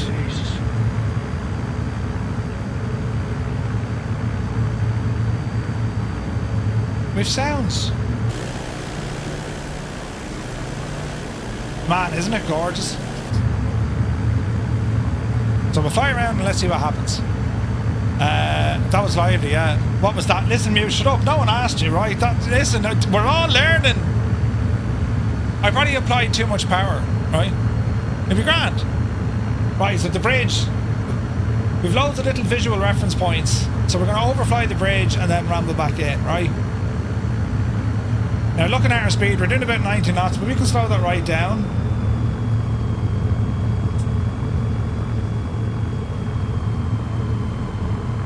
Alright, circle in.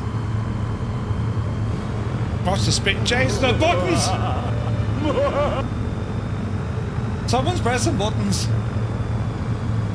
Okay, so we're a little bit high, we're a little bit fast, but let's see what happens, right?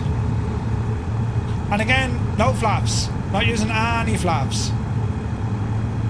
So, we want to aim for the third line.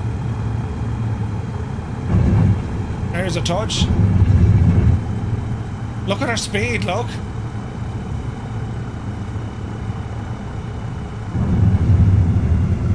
Now don't tip over, you muppet. Right.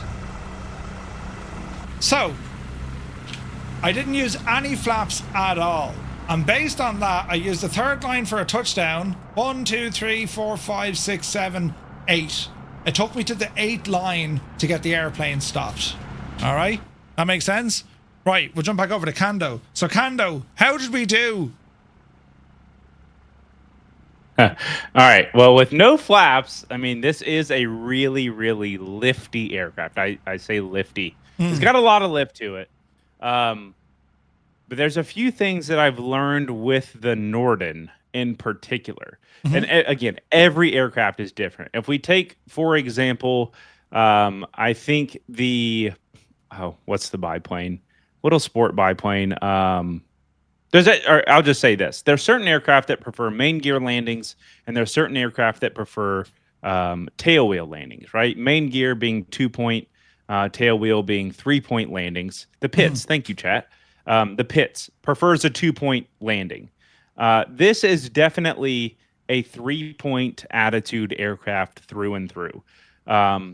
It really, really benefits the pilot to keep back pressure on the stick throughout the ground roll and the landing. This is a 2-point or a 3-point attitude aircraft all day in both takeoff and landing. So on your takeoff, you got a little squirrely. I would honestly recommend you do another no flap takeoff and keep about 10 to 20% back pressure, and it's just going to lift off the ground. The wing profile on the Norden is amazing. We've got the winglets on the side to really keep that airflow and generate lift. So I would say do another takeoff with no flaps just so you can see it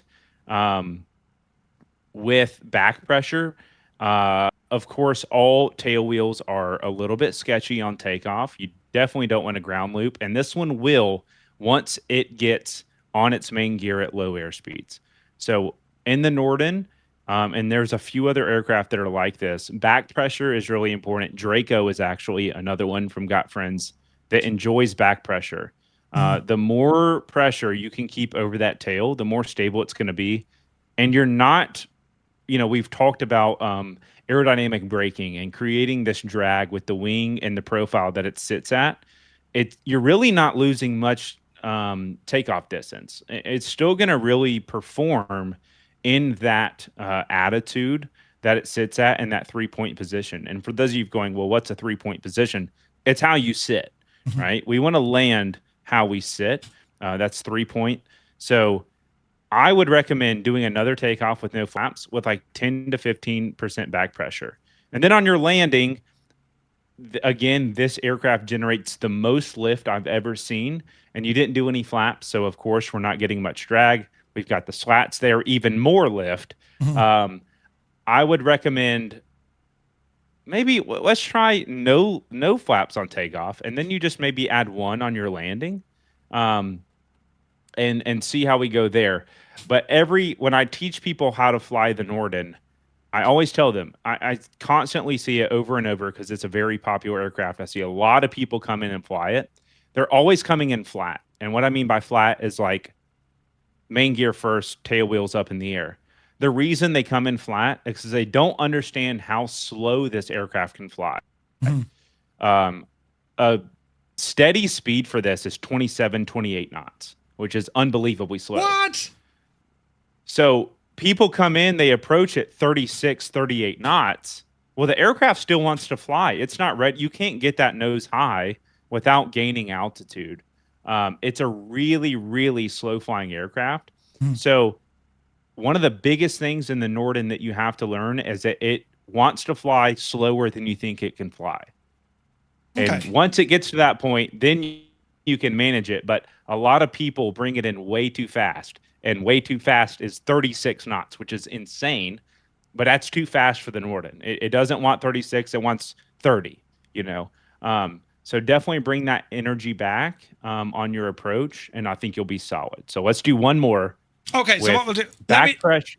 Yeah, let me do this with a back pressure on takeoff, no flap, and then coming into land, get that speed right down. Don't approach it straight. Try and come in on a 3-point with some flap in there as well, and keeping that speed as low as I possibly can. And it's kind of we always talk about power energy management, right? Pitch for airspeed, power for altitude. If we pull that nose up the aircraft is going to slow down. If we push that nose forward, the aircraft's going to speed up because we're pitching down. If we add power, we're gaining altitude. If we reduce power, we're losing altitude. So it's called the, I forget the actual name of it, but it's like a triangle of inverse, like power inverse. So normally when you fly, if you pitch up, you gain altitude. If you pitch down, you lose altitude. Well, now if we pitch up, we lose airspeed. If we pitch down, we gain airspeed. If we add power, we gain altitude. If we reduce power, we lose altitude. So it's all inverse of what you would normally do just in a cruise, right?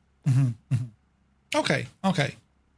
Right, so I'll try this, and then we're going to get you to try it then, because you can show off, right? Okay. Right, cool. Let's do one of these, and we'll join you back in a few moments. And let's see what we can do here. Ghostly Prophet, dude, thank you very much indeed. Have a great one. Right, here we go again, Jemima. So we're not using flaps or slats. So Kando says use a small bit of back pressure. That's exactly what we're going to do, right? And let's see what happens now. So small bit of back pressure. Look at that. Straight up. Straight up. That's without any flaps as well. That was nothing. That was, yep. And there was no squally. There was nothing. You heard the stall bell, but like, we have sufficient power on this thing. Like, see the difference? Like 10 degrees, small bit of back pressure. Crazy. Right, let's circle back.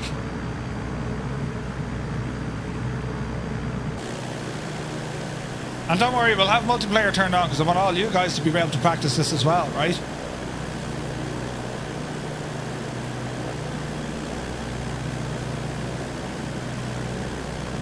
I reckon we were airborne before the third one, right? Right. So we're going to get around to the bridge, and then it's our speed, right? So we're going to drop our speed right back here.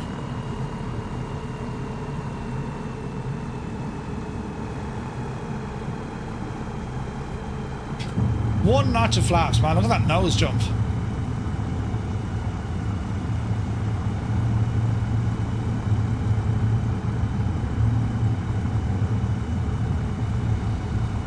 Okay. Now we're high. But let's see what happens. We're probably too high. Horse the flaps into it.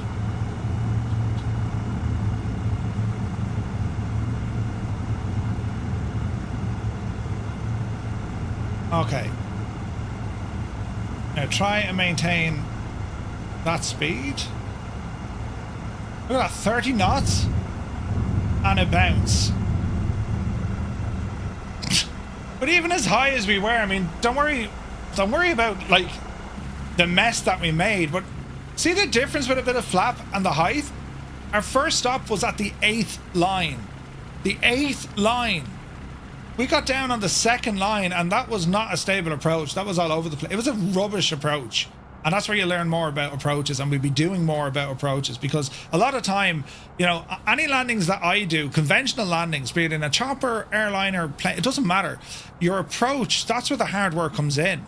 You suddenly realize you're out of position, you're out of form before you get to the runway, and you're just going to go in and plant it anyway. That's where you end up making mistakes, right? Your approach is critical. However, what Kando has told us, just by putting small inputs, check our speed, get our speed way down. We kind of hovered around the 30s. The approach was crap, but just before touchdown, we were sitting on about 30 knots. The notch of flaps, and then when we did touch down, because our forward velocity, our momentum was so slow, we stopped in, like, compared to our last run, we stopped in almost zero distance, which is absolutely nuts. So we'll bring Kando back on. Eesh. There you are now. Did I do good? You did great. That was phenomenal. Just that little bit of back pressure. And I failed to mention this, but it was fun to watch you almost ground loop it there. You want to keep the same back pressure on your landing. So the reason that we keep this ground pressure, and I try to teach this way because this is how I learn. Don't tell me to do something. I want to know why I have to do it, right? So the reason that we keep that ground pressure is we have what's called a steerable tail wheel. There are castering tail wheels, which is like what's on your shopping cart or your buggy, whatever you call it. What do y'all call them, Murphy? I don't know what you call them over there. What do you call a pushing cart or a little buggy, like a shopping cart? Trolley. Like a trolley. Like if you picked it up and you were to spin it, it would just spin freely. So it's important that we keep our back pressure so that we actually have weight over that tail wheel, because without that weight, we have nothing that's actually steering us besides our rudder and our brake pressure. Now we have our rudder, but at those slow speeds, we don't have a lot of authority, aka we don't have a lot of wind flowing over that rudder to be able to steer us. So it's really important that we get that tail wheel down at those crazy low speeds. We're touching down at 25 knots. There's not much airspeed flowing over our rudder. So it's important that we get that tail wheel down so that we're able to steer properly and keep ourselves aligned with the runway. Okay. That makes total sense. All right. So, yep, go ahead. Yeah, okay, so we're going to bring up your screen. I'm going to get out of your hair, and if you're able to give us like a running commentary of what you're doing. Okay. You want me to do full like flaps like how I would in the backcountry? Yeah, exactly. Yeah, because it's we're going to learn from you, right? Okay. Don't listen to me. I lead you astray. But I've turned on multiplayer on my side, so that'll probably take a minute or two to kick in, and we'll hopefully get some folks up on the screen. But I'll get out of your hair. Now, I've no audio from your sim, so you're going to have to make your own kind of sound effects, right? I think I can turn that on. Oh, right. Okay, sweet. Right, well, I'll get out of your hair. I'll disappear to here. Now, if I did that right, hang on. No, I didn't do that right. Jesus, then I'm such a muffet. Hang on. Right. Do you have sounds now from it? You should have sounds. No. I think that's a limitation of what the VDU does, though. Okay. But, right, let me see. We'll do one of these, right? That's just Kando. And if we do one of those, and the screen might look weird, but right, that should be you. Good to go. Okay. All right, cool. So what I normally like to do, and this is just kind of like a universal kind of checklist. Most aircraft prefer 1 notch of flaps for departure. Again, you just saw Murphy take off with no flaps. You can absolutely do that. For me, I am going to fix my Toby first. And then I'm going to do just 1 notch. Just 1 notch of flaps is enough for this Norden. I have full brake pressure applied. You can also do a rolling start, but I really like full brakes. So what we're going to do, we're going to add some back pressure here. We're going to add full power. And we're just going to release the brakes with good back pressure. And we're off. Now, once we have positive, watch out for that moose, by the way. Once we have positive rate of climb and airspeed is rising, we'll go ahead and reduce that 1 notch of flaps. So we'll just do a pattern here like Murphy was doing.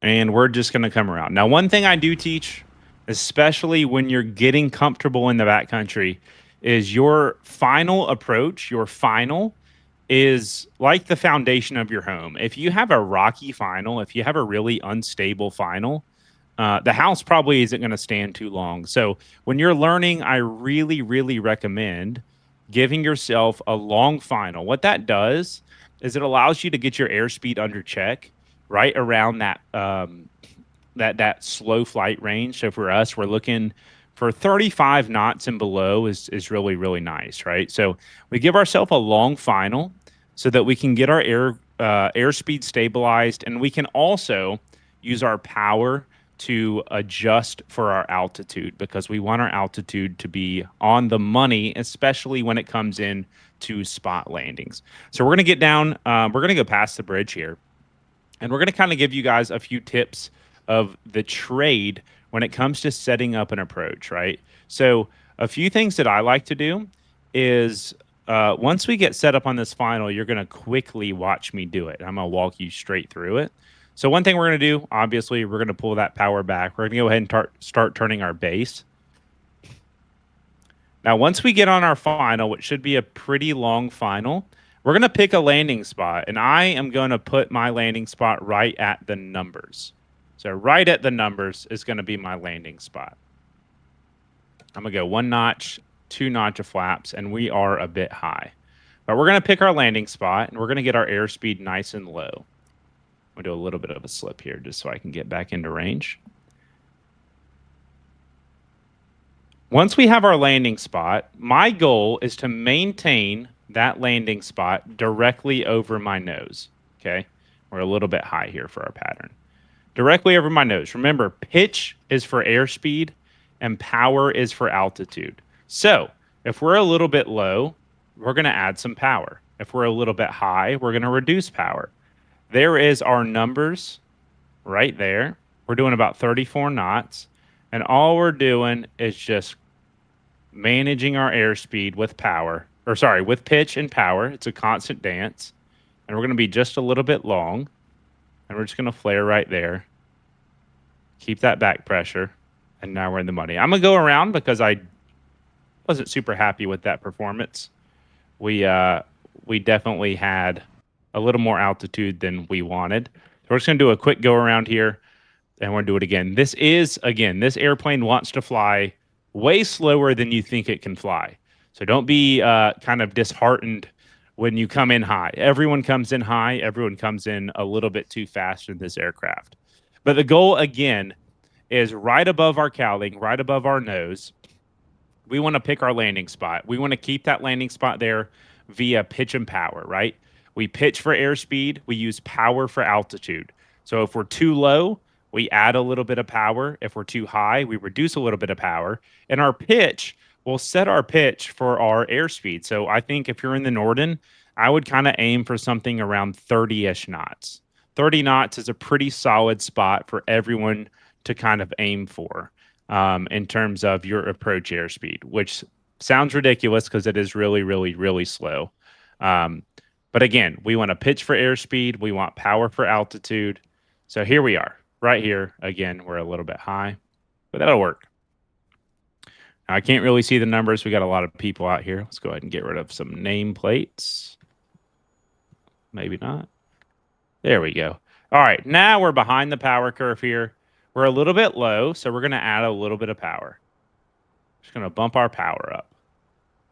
And this is with full flaps. Airspeed is looking nice. I could even bring my nose back up just a little bit to get a little slower. We still have our numbers there. We're a little bit low. We're going to add some power. We float just a little bit. We have our back pressure. We're easy on the brakes. And stick is always back in tail draggers. Stick is back because we have something very valuable and very important to us right on the front of this aircraft. It's the prop, right? How many people in chat have ever come in a tail dragger and hit the brakes and just nosed over and the engine shuts off? Maybe if you're in the classic aircraft simulation J3, your prop shatters into a million pieces and you catch on fire. It's happened to all of us. It happens to me a lot, right?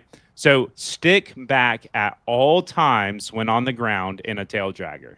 When it's landing, taxiing, stick is back because you never know if you're taxiing. I've had this happen in real life. I was in a nose wheel aircraft, but I was taxiing on my long cross country. It was my last stop of the day. It was done. All I had to do was head home.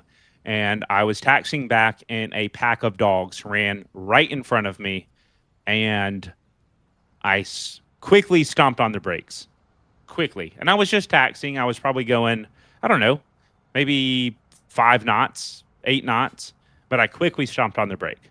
Imagine if I was in a tailwheel aircraft and I didn't have my elevator back. Then we'd probably maybe be in a little bit of an issue, right? So when you're taxiing tailwheel aircraft, you always want that stick back so that you have that weight down on your tail wheel. All right, so I'll say this. Let's do, I think we got a lot of guys coming in, and I'm over here just blocking up the runway. I see a lot of really good approaches, though. Beautiful. That's a beautiful approach, Toto. Nice. Yep. Good speed. A little bit fast there, Fierce Wolf, but not too bad. David Bay, Slip and Draco in. Nice. Very nice. Very nice. steeper coming in. We're going to do one more. Yep, I think we're supposed to be looking for that third line. That's what Murphy said, which is important. And again, we said it with Murphy. It's important to pick a landing spot and hit that spot, right? The analogy, or what I always tell everybody, is if we're in the back, let's say we're in Alaska and we're on a river and we've got a bar that's 200 foot long, okay? And we know that our aircraft can land and stop in 150 feet, right? So we're good. We see this 200-foot bar. We're good. We can make it. If I overshoot that landing by 50 feet, am I going to make it? I might make it, but I might not. So hitting your point in this reference that I'm telling you of keeping that stopping point or keeping your touchdown point just above your nose and working your way in is really, really important. And there's a lot of tools and a lot of practice that we can do to get there. But hitting your spot is super important. You're not going to be operating on 3,000 foot runways all the time. It might be 100 foot. It might be 150 foot. So this time, yeah, let's go. Let's try to touch down on our second runway marker, our second line. And let's get everybody back up in the air and see if we can touch down right on that second line. Normal takeoff, however you want to do it. I'm going to do 1 notch of flaps. I'm going to do 25% back pressure-ish. And let's get out of here.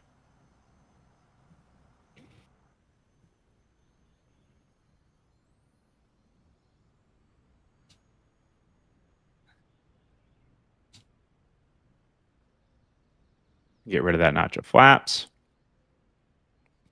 Do we have any questions so far? I'm always open to questions. Oh, Murphy has a question. Well, I'm just sitting here because I've got the drone cam on watching it, and it's actually it's a great insight to see the aircraft from outside as well, right? I mean, looking inside the cockpit, that's pretty much tuned to your field of view, right? So it is highly advantageous to, you guys, if you're on the ramp and if you're not flying, jump into your drone cam and just look at the attitude of the aircraft when they come in on final, because it helps put the puts the numbers together for you. Certainly looking at a couple of the approaches coming in, I mean, we got some skilled folks here, right? I saw a couple of landings there. I was like, right, yeah. I'm not playing with them lads. I don't know how to do that yet. But it's amazing how subtle changes, right? When it comes to the use of flap, the use of your speed, how subtle those changes actually have such a massive impact on what the plane is doing and how you can actually get a landing. It's mad. Yeah, and another thing I teach as well, especially I always teach people 3-point landings first, because there are some aircraft in the sim that do main gear 2-point landings really well. There are some that like really struggle to do them. But one thing I always teach too is sit in the ground in your cockpit in the aircraft and look at your visual references. Like look at yourself in the aircraft at what you can see. That's exactly what you should be able to see when you come into land. Because if we're sitting at a 3-point attitude, when we land, we should be able to sit at the same attitude. That's where we want to land at. And that always helps a lot, is getting that visual reference from the cockpit into that's exactly what you want to see at landing. So here, we're just a little bit low. We're adding some power. And don't be afraid of that stall horn either. That stall horn is legitimately telling you you're flying at a great speed. It's not like GA where the stall horn should scare you. This should make you happy. The stall horn is, what should I say? It's calibrated to give you a buffer of when you're going to stall, right? All the stall horn is saying is, hey, your angle of attack is pretty high. Just so you know, you're getting kind of close to stalling. It's not telling you you're going to stall. If the stall horn was calibrated to go off when you stalled, then there'd be a lot more aviation accidents, right? So when you hear that stall horn, don't let it alarm you. It's just saying, hey, we're flying slow. You're getting pretty close to being able to stall. just so you're aware, right? It shouldn't be alarming to you. Toto's got a great approach, good high angle of attack. Oh, so right there, Toto, all you needed was just a little bit more power, right? We exceeded the critical angle of attack, which is where that stall happens. You could have lowered that nose just a little bit, added a little bit of power, and you would have been perfectly fine. Hassenberg, just a little fast. Not a terrible landing, but just a little fast. Larry, beautiful. Beautiful landing, Larry. Fierce Wolf, slow her down just a little bit. Let's get that nose up. Remember, pitch for airspeed, power for altitude. You can main gear the Norden, but it gets a little squirrely. It gets a little hairy when you try to steer it on that main gear. Beautiful Haas. Absolutely stunning. Heapster just a little bit early. Again, we want to touch down right on that second mark, which I failed to do. Angel 1-5 coming in now. This looks good. Yes, that is a perfect approach. She could cut the power just a little bit. It's a little high. And there it is. That's money. That's money. So I have one more kind of one more thing that we can do to get people really adjusted and really comfortable.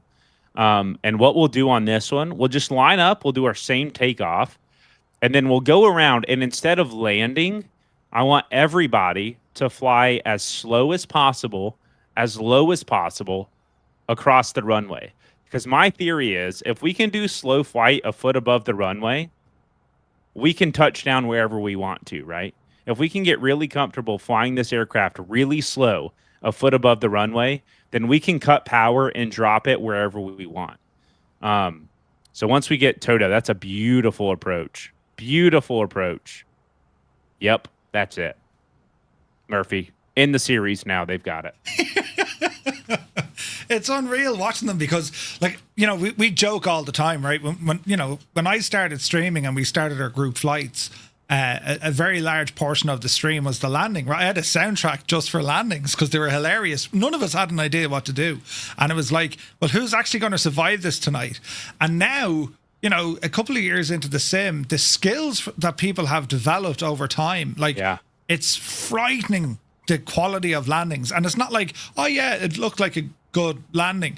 No, you can actually see everything that they're dialing in. It's finesse. Do you know what I mean? Like, and you see it not only in the bush aircraft. I mean, you see it on everything that we fly, all the way from, you know, GA up to the airliners. You can see the skills that they've developed and how dialed in they actually have them.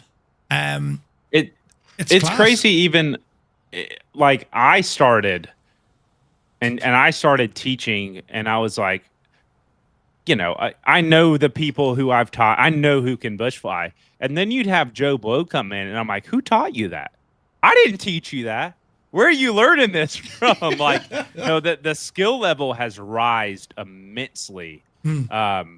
It's really crazy. I mean, it's pretty wild. I think this style of flying has become really popular, and it's definitely grown since 2020 for sure.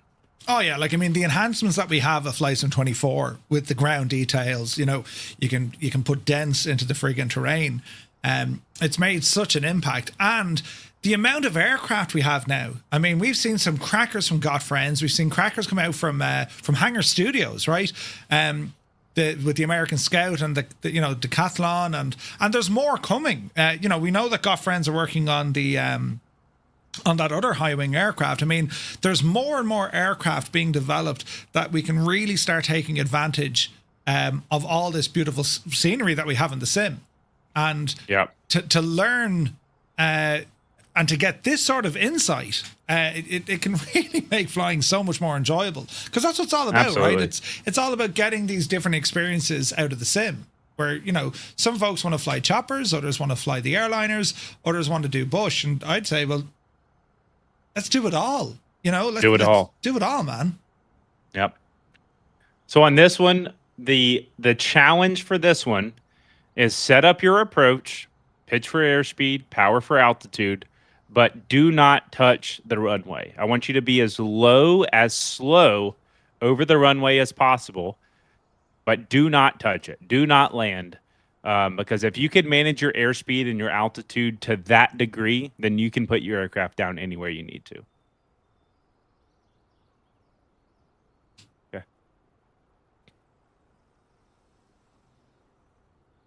Okay, so I got This would be a camera- good one, Murphy, for your drone. Yeah, no, I have it set up here now, so we'll jump over. So I'm actually set up on the runway. So the hope here is there's Rex, midlife Rex in the freaking A400. I see him. Oh yeah, he's huge. Even the very tall have to fly. But so the idea here is, lads, as Kando said, don't touch down. Keep it above the runway and as close as that runway as you possibly can. You know, if you can't manage a simple foot, keep it within like 5 or 6 feet, but just try and maintain that altitude without touching down.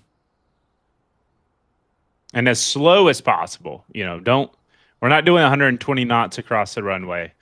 As slow as possible across that center line of that runway. I'm right behind Heapster. Heapster's doing a decent job. And again, if you're getting too low, add a bump of power. If you're getting too high, reduce a little bit of power. And it's all smooth movements here. We're not looking for full power, zero power. We're looking for smooth movements in your power.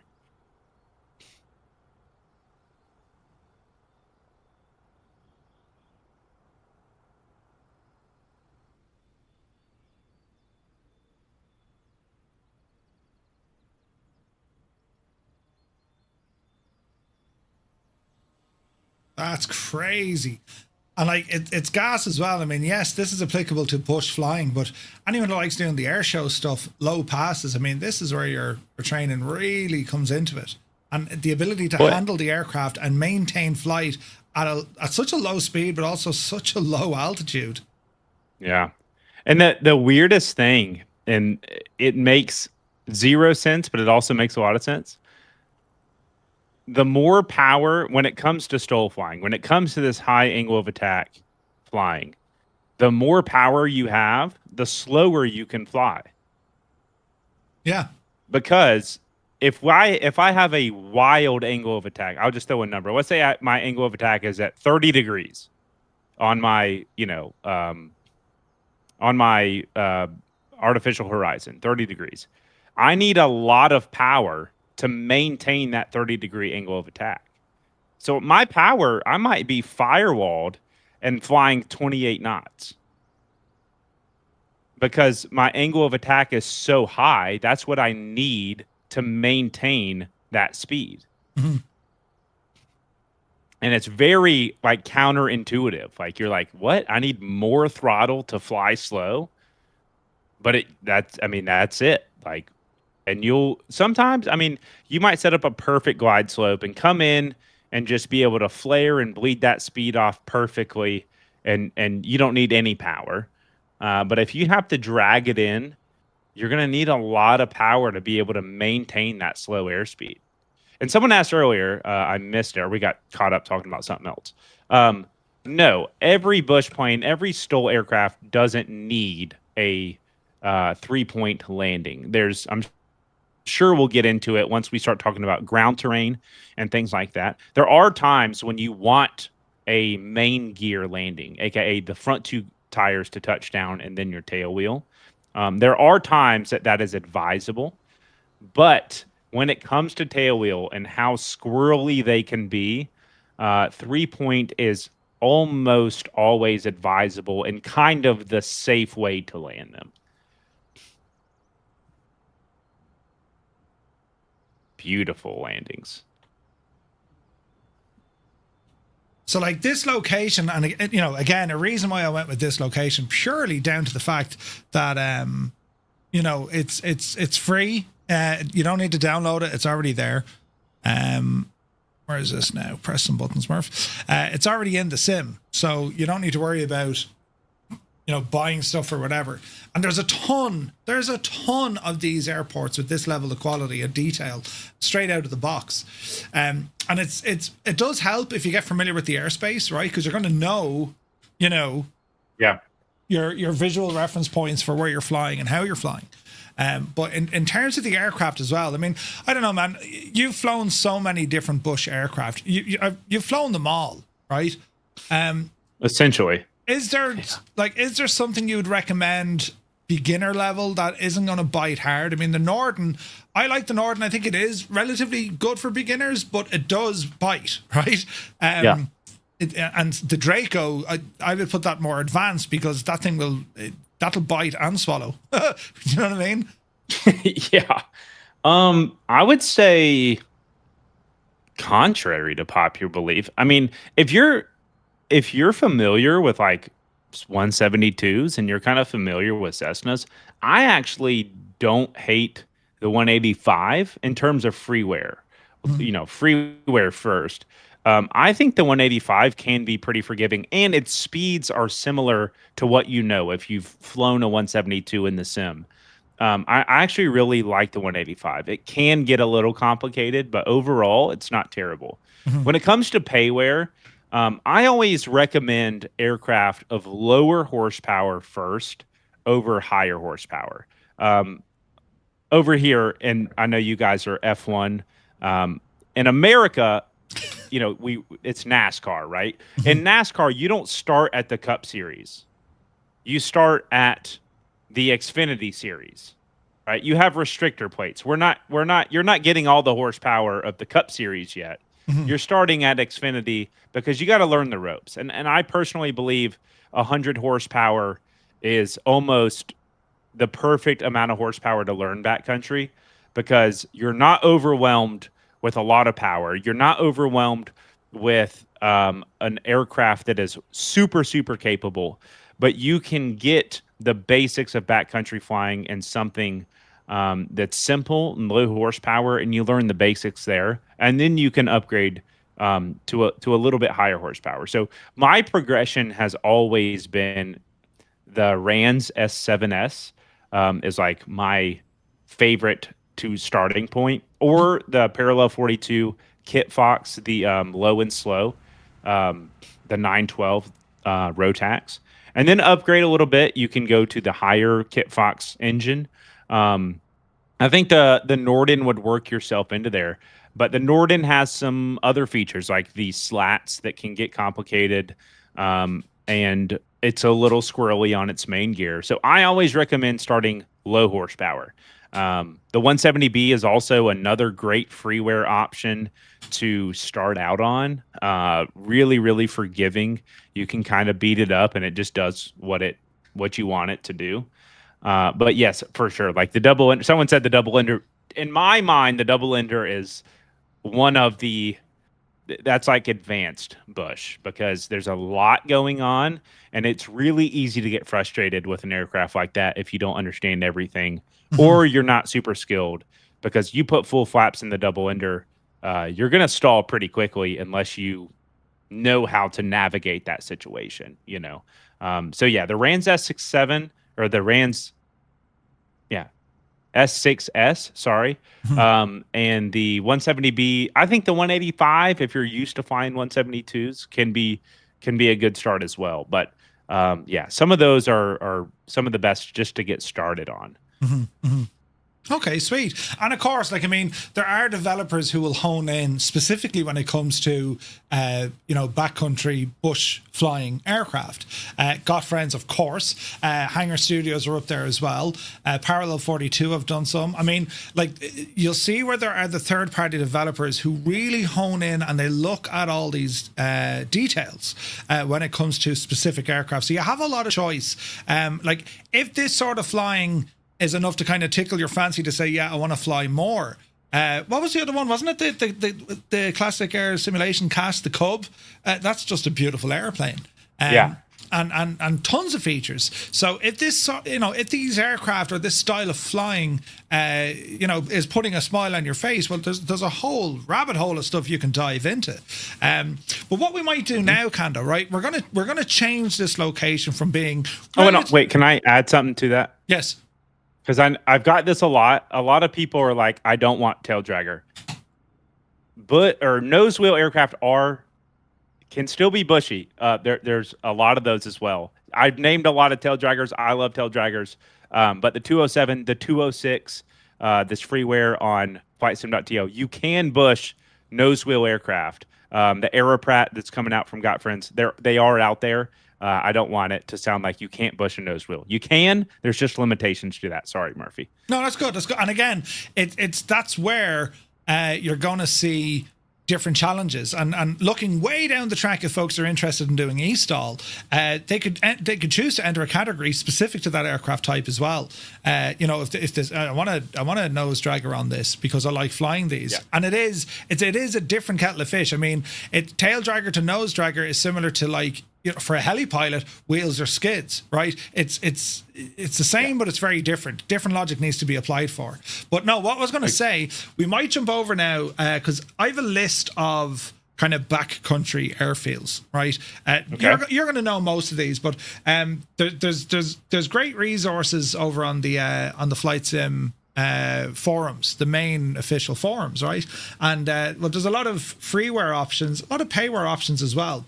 But there's one airport in particular which is kind of middle of the road difficulty, right? It'd be kind of classed as, it can be quite difficult. And I think if we all load in there, that'll kind of lead us nicely into our next kind of area. And this is all about scouting the airfields, figuring out the airfield before we actually jump and start doing our stuff, right? And CTDing all morning. Really? I just CTD'd for no reason. Yep. Jesus. Did you try shouting at it? I know. Right. So let me think. Now, it's going to be tight here, but guys, if you load into Thomas Creek, it's 2 Uniform 8, right? 2 Uniform 8.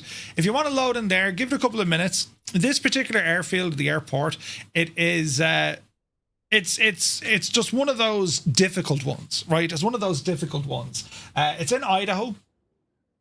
And what we're going to check out here at the airfield is, looking at what it is we need to try and figure out when we're choosing kind of, that bush environment. All right. So there's our aircraft. Reset some stuff here now just for a second. And we'll turn on our little livery. Got Friends made this, it needs a fancier name that I'm going to give it, but effectively it has this real-time livery changer, and it's absolute pure genius. So, Kando, all I've done, I'll give you a break there if you want to grab a breath. I'm just after loading into 2 Uniform 8. While I'm back. You're back. Sweet. So what I want to do here, I just want to show the location of where we actually are and how different this little field is, this airstrip is, compared to where we were flying. So straight away, you can see the first thing, the runway is a good deal smaller. There's obstacles on both ends. You got trees and then sloping terrain on one side, and then you got a hill and sloping terrain on the other side. Not only that, there's trees all the way around the area, and you're also in a valley, meaning that you're going to have winds rolling down in over the hills on either side, and crosswind. Density altitude is also going to be a thing because we're up in the mountains. So these are all the things. Before we even figure out, how they impact us, we need to identify they're going to impact on what we're doing. So even when we go back to where we were at 42 Bravo, 10 or 15% back pressure, you're going to get airborne. That's all well and good, but you do something like that here with so many factors now going to impact on what you're trying to do. You need to start thinking about it in a little bit of a different way, right? So for instance, and again, we'll get Kando to explain a lot of this stuff, right? But it's your terrain consideration, right? Obstacles. So we can see straight away, yeah, we got obstacles, we got trees, and we know now in flight sim, trees are dangerous, right? Trees are bad. They'll bust you. Cliffs, hills, water at the runway ends. Again, you run long, you're going to end up in the drink, right? Also, the slope. Is there any slope here that we need to consider? And if so, well, how is that going to impact on the performance and capability of our aircraft? I mean, looking from the drone camera, you probably said, yeah, there's no real slope there. You guys see the slope now, right? There's a slope here. The runway is on a slope. So these are things we need to consider. Other things then, the approach paths. We're in a valley, right? So we got to figure out, okay, well, what do we need to do here?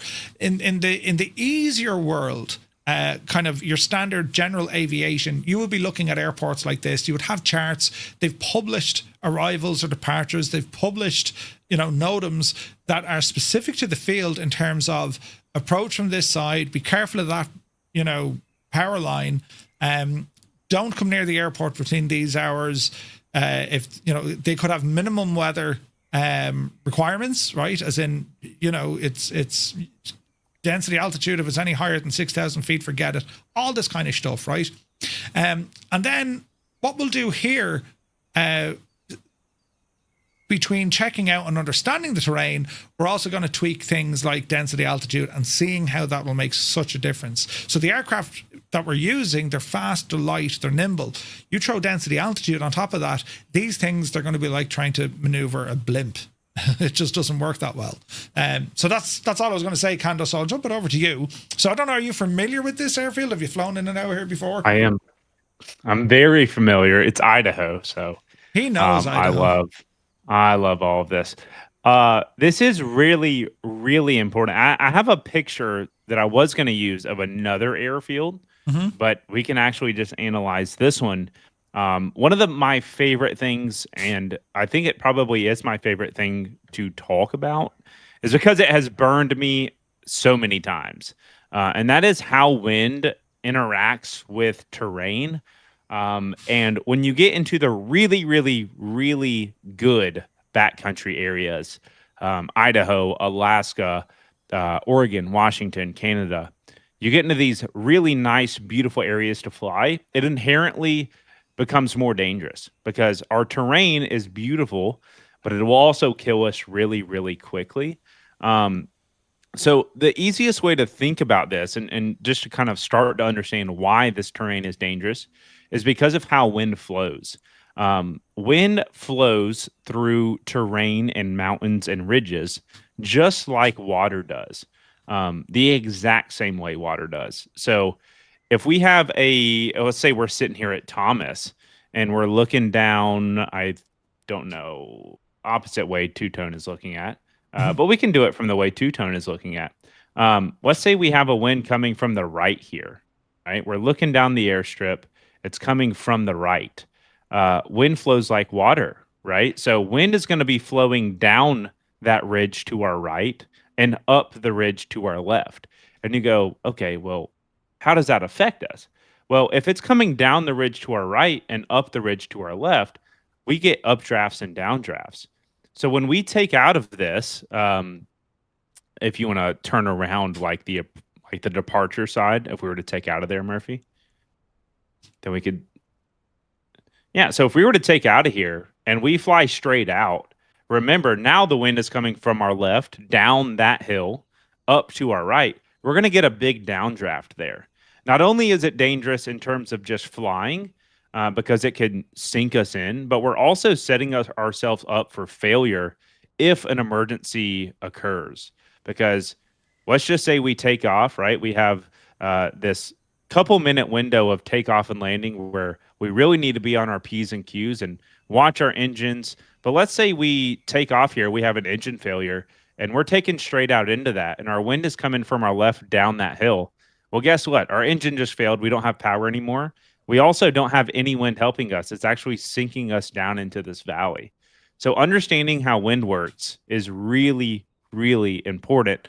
Murphy, if you want to actually, I have to show this picture because it's the best way to explain it. Do us a favor though. Would you share your screen again? Because I don't think it's working. Yep. I have it.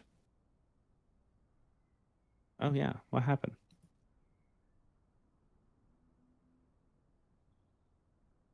Bastards. There's They always got me. one. They got him. Right, well, you figure that out. And what I'll do, lads, because just in case, where is this now? Just in case, for whatever reason, you aren't following Kando. If you're not following Kando's channel on Twitch, Kando does this stuff all the time. A lot of the time they're doing the group flights and the bushing, right? But a lot of the time they're doing lessons. They're teaching, or Kando's teaching. I refer to Kando as they. Kando does a lot of this teaching, right? And Allow myself to introduce. cheers, Muse. Ramble on over to Kando's channel. Drop him a follow, and you'll know. Hit the little bell as well. You'll know when he's live, right? And like you will learn so much, apart from just having a good time and flying around and exploring some cool scenery. I mean, you were in Australia there a while ago, and you go everywhere, man. But a lot of these nuggets that you're getting tonight, they're like the condensed down version. Like you'll pick up so much on a live stream with Kando and his community as well, the Kandonians, a great bunch of lads. But you'll learn an awful lot from them. This is their thing. I mean, this is what they do, and it's great to see this within Flight Sim, because you're very much, you folks that kind of specialize in particular areas, and for anyone who's either new coming into Flight Sim, be it from it's the first time you're simming or you're coming in on PlayStation or whatever, understanding that all these different communities, there's loads of variety there. I mean, we're no stranger to bush trips. Absolutely not. We've done loads of them, but it's when you really hone in on kind of like the specialists who say, well, look, this is what we do and we do it in detail. It's great fun. There was a question as well, it floated a few times, and I don't think I answered the poor old devil. Who was it earlier on? So the ICAO of the airport we're sat at the moment is 2 Uniform 8. So number 2, U for uniform, and the number 8. That's where we are at the moment. But also, we're freaking miles away because we're in Idaho. Why is America such a big country? I'm just scrolling across. The other thing, Visualize was asking, in STOL competitions when on approach, isn't there a certain altitude for the landing to count? So it depends on the competition, right? They might have a minimum altitude or they have a pattern ceiling. But usually they'll score you highest on your takeoff and your landing, the distance. That's what you're really scored on. That's my understanding. Yeah, there's no really altitude for it to be legal, no. But thank you for that, Two-Tone. I really do appreciate it. And I love it too much sometimes, I think. Right. But here, where's your screen? Did I not send it to you? Oh, wait, is that a new one? Oh, it is. Yeah, I sent you a new link. Oh, okay. So what you're going to see is how wind works. I'm kind of low-key obsessed a little bit with wind and how it works in valleys. But this is a really good example of how it can be.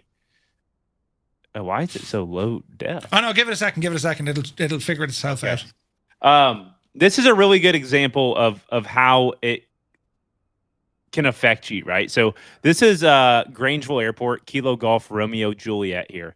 And we would be flying down this valley. This is a little nav map view of where we'd be coming. So we'd be coming down the valley here like this, expecting to land runway 10.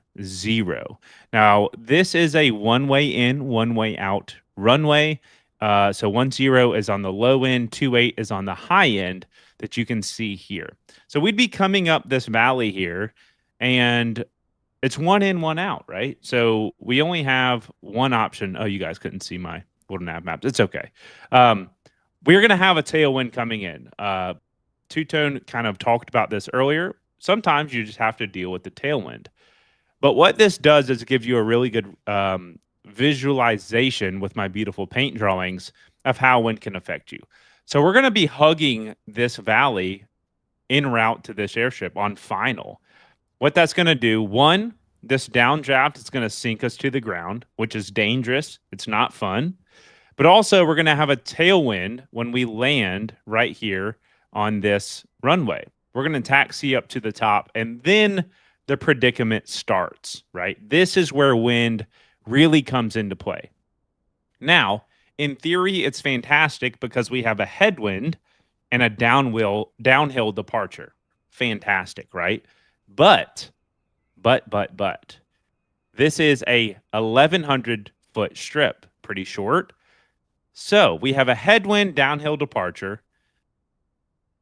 But if we get too far close to this ridge, it's going to sink us into the ground, right? It's going to drag us into this valley. This is where winds and valleys get really, really dangerous in situations just like this. And this is kind of an extreme example because it's one in, one out. But these are the winds that normally flow through this valley. This is pretty much every day. These are the winds you're going to have. So you really have to understand how wind flows. Again, it comes just over the ridge, downdraft, and then you come in with a tailwind. You turn around, go headwind, absolute must. We're going to get this downwind or downhill headwind takeoff. But if you get too close to this valley, it's going to sink you straight down into the valley. And these winds out here get really, really turbulent. So even it comes down to even where you fly in the valley, right? You always want to fly on the side of the valley with the updraft, which in this case would be behind our airport here. There's a few reasons for that. I'll make them short because I know we want to fly at this airstrip. There's a few reasons for that. We want to fly on the updraft side because if you have an engine off, you have lift. Like that ridge lift is giving you lift to find a safe spot to land. Another reason, let's say our safe spot to land was behind us and we're on this right side of the valley here, we can turn into the wind, which makes our turn a little bit tighter. And then we can reconnect with that updraft side and get back to our landing spot. If we were on the opposite side, the left side of the valley here, we would have a downdraft, and then we're turning with a tailwind, which is going to push us into the valley on the other side. And we're going to talk a lot more about this later down the line. But I just show you this to show you how important winds are. And I have taken people here and sat at the top of this hill and talked about our departure and made a plan and watched people wreck into this hill over here because they get sucked into a downdraft with 10, 12 knot winds and not make it out to go down the river. So understanding winds, which again, we're going to go over a lot, I'm sure, later down the line to where we can do a group flight and analyze each position. But it's really, really important, and it will bite you in the butt. There's a lot of really good YouTube videos of people. I say good YouTube videos. There's a lot of YouTube videos of people having a really bad time in the Idaho backcountry due to things like this. And luckily, we're in a sim where we can learn and just click Y and slew and fix our position and not have to go to the hospital and buy a brand new airplane. But this is what happens in the backcountry. It's really dangerous, but it's less dangerous if you know how to combat it, right? Okay, sounds good. Sounds good. Your screen, is that full screen or that's just an image? Or no, you're sharing a picture. That was just an image, yeah. Now Sure. I'm full screen. Yep. So here, I mean, we have, I think our winds here. Let's see. I think you need to share a different screen. This goofy thing. Two-Tone, what kind of website did you send me, man? Listen. If you didn't, there, look, you fixed it. See, right? did I? We do it live, man. That's how. Wait, I don't know. Did you? Is that my? Oh, hang on. That could be my camera. Oh yeah, that's mine. your No, view. no, yeah, you turned it off. I need to do entire screen. Yeah, Did that fix it? yeah. Can you see Can me I get now? a refund? No, shag off. There's no refunds. Yes, it looks absolutely beautiful. Also, Patrick Doyle gifted a sub there to Mr. Mango, sir. Thank you very much indeed, lads. And right, yeah, we're looking good. We can see the situation of what you're doing. Okay, cool. So here, and we'll go ahead and zoom in to our avionics here because I have no wind data, but we'll pull up little nav maps. That's what I like to use. And we'll analyze our winds here. So let's just say we're going to take off here. And we'll do this if it's okay with you. We'll make this a chat activity. So let's say that we have a headwind on this departure, right? We have a headwind. We have this ridge right here. off of what I just told you, wind flows like water. What are our dangers on this departure? We have a direct headwind. Let's just say it's 5 knots. What are our dangers on this departure? What should we be worried about? Where do we want to fly to avoid our dangers? And this is where we get into the nitty gritty, which I just love. And sometimes chat is just silent. It's like crickets. And I'm like, okay, well, but you guys got it. You can answer, Frankie, but actually don't. So we have a direct headwind. What are our dangers here in terms of wind? Good. Okay, why, Patrick? Why should we fly on the right? Perfect. Everyone's nailing it. We have a downdraft that's going to hit us right in front of us. So I'm actually going to do this. I'm going to show you. We're going to do a 10-knot headwind directly out of here. And I'm going to show you guys what will happen if we just fly like this. So what is that? What's our orientation here? Okay, so it's almost straight out of the north. And we're going to do 10 knots. Right, so we have a 10-knot headwind.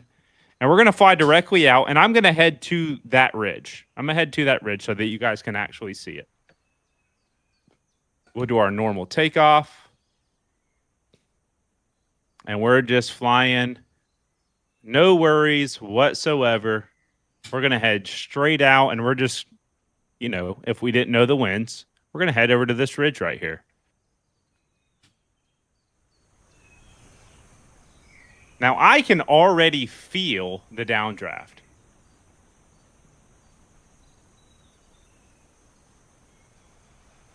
Can you guys see it? I mean, I'm actively getting pulled down into the bottom of the river. Now, we've got enough power where we can power out of this. We've got enough power. Absolutely. Well, not only center, but we want to stay to the right. So watch this. Let's go over here. And I'll give you guys an example. So over here, if we have a downdraft on the left side, what's on the right side? An updraft, right? So look at this. Hands off. And we are just actively climbing due to an updraft. So we always want to be on the updraft side of the valley, right? Always. I do this thing on my stream where at any point in time during the stream, you can kill my engine and I'll turn it off. We were in Canada one day on this huge lake. Huge mountains all around us.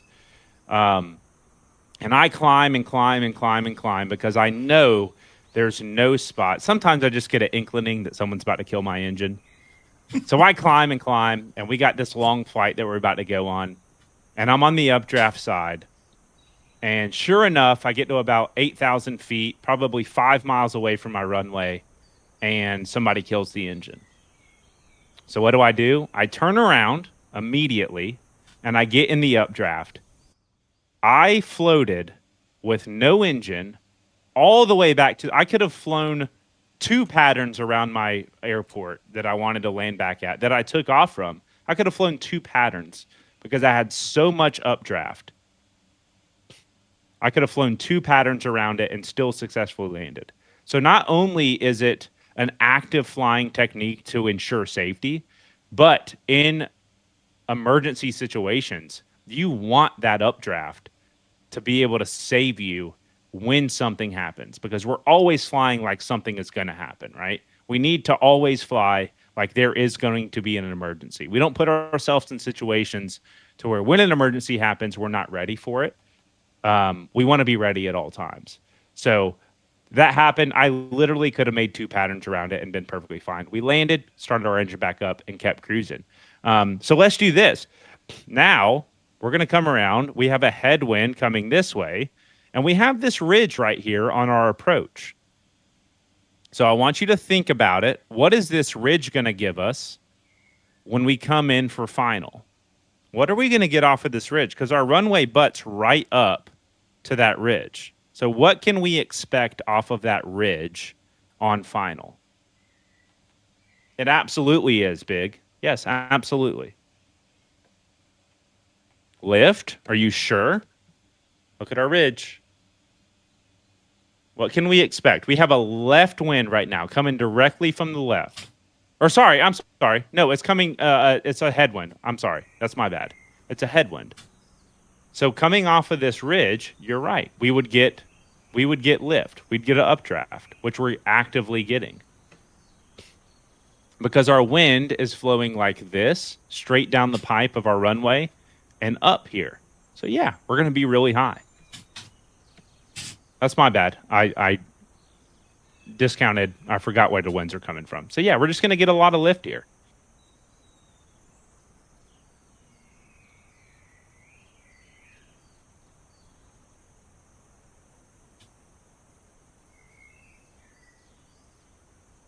And we're just going to float because we had a lot of lift. We got some speed. We're just doing a go around. Because we ain't going to make it, baby.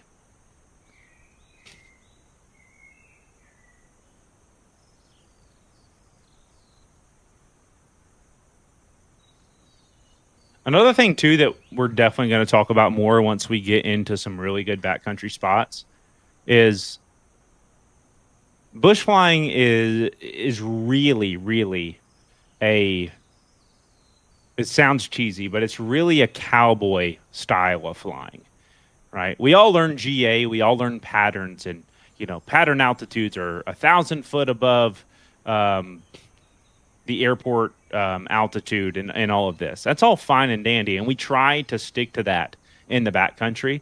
But even situations like this, could you do a left pattern at this airport? Could you do a proper left-hand pattern at this airport? I mean, like, I'd probably try, but that'd be me. You couldn't, though, right? If you were to do a proper pattern, you're not going to be at pattern altitude. Mm-hmm. Because you couldn't keep the distance away. Like, you would be in the mountains, So a lot of backcountry flying, and you'll see when you get in the really, start reading some of these, backcountry forums, and you read the patterns and the approaches to some of these places, they're not conventional at all. They're not conventional whatsoever. You're not going to be able to fly a pattern at some of these airports purely due to terrain. I mean, imagine if that ridge was a lot closer. You're going to have to just overfly it, go down the river, and come back in for a long final, right? So you kind of have to throw a lot of proper pattern and procedures out of the window, just because it's really not possible whatsoever. It's not. At least to do it safely. I mean, it's not possible. And again, like this particular airstrip, I mean, this is kind of halfway up the scale of danger and challenging, right? I mean, there's far worse than this. Yeah. There's a few easier, don't get me wrong, but like this sort of a field, I mean, you start practicing this, it's giving you the options of the wind, right? Updrafts, downdrafts, and then also density altitude is actually at play here today. And there's ways in which you can figure out what the density altitude is. I mean, you can do it manually, right? You can get the pressure, you can get the altitude, you can get your temperature, and you can figure it all out. But Work and Title have baked this in into the sim as default, which is super handy. Because if you needed to, you can actually on your G1000 or I don't know what does the Norden have? Is that a G3? Is it? E3X. G3X. You can actually figure out what the density altitude is, right? So I'll show you briefly as Kando flies there inside the cockpit. If you want to change or figure out where you can find your density altitude, well, if you just click on the menu, all right, and then hit menu a second time and just drag your mouse down to setup, and you can find the data bar. You want to click on data bar, and in here, this is where you want to edit the data fields. You just scroll down all the way to the bottom, click change, and it's going to say, okay, well, look, select one of these boxes and you can change it. So I already have density altitude put in, but if you want to click on it, you can put in things like your cabin altitude, your climb gradient, your distance to, estimated time, wind information if you want. But this one, we're just going to put in density altitude. Once you have it set, go ahead and click back. And now you can see up on the top right hand corner, you have DA. That's your density altitude. So right now, It's very little. And this is live weather. So our actual altitude is 4,442. It's bang on, right? However, we start changing things. If we start increasing temperature just a little bit, right? You're going to see that density altitude start changing. So if we reset our baro now, you can see that is it lower pressure? We'll go lower pressure. If we lower the pressure, our current altitude is still 4,460 or 4,440 based on the barometric pressure, but our density altitude is now increased. That's now 5,156, right? So you give yourself a hot day with low pressure, or a hot day with high pressure.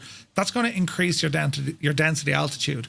Your density altitude is pretty much what the aircraft's engine thinks the altitude is. And it's not any sort of magic. It's just to do with the pressure. So your aircraft, most airplanes, when we're flying them, we got a mixture control. And the higher we go, because the air is less dense, it becomes so much less. We got to change the mixture of the engine. Therefore, we need more air to fuel ratio in order to maintain proper performance. Density altitude, that's giving you an added challenge, because your aeroplane, even though it's telling you you're only at 4,500 feet, because the density altitude is different, the engine is going to perform as if it was at the density altitude, as in 5,730. So in a lot of cases, and you may have seen that before, you try and take off and you're saying, why haven't I I should be able to take off by now. I'm giving it all the power and, I'm not hitting the manifold pressure, or I'm not hitting the RPM. It's because of the density altitude. You need to adjust your aircraft performance, i.e. your mixture, to be able to work with that. Now, it depends, again, how, every airplane is going to be a little bit different. Some can operate at high density altitude. Others really struggle with it. And to be honest, I think the pressure here is a little bit off because, it just seems a little bit off because I'm changing air temperature and lowering the pressure and humidity. So I don't think it's fully working right in the sim. Could be a bug, but we can still simulate it. We can still put in density altitude. If I click on live weather, for example, this might give me, let me see.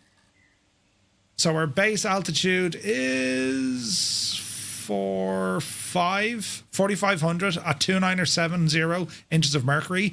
The density altitude is almost 200 feet above that.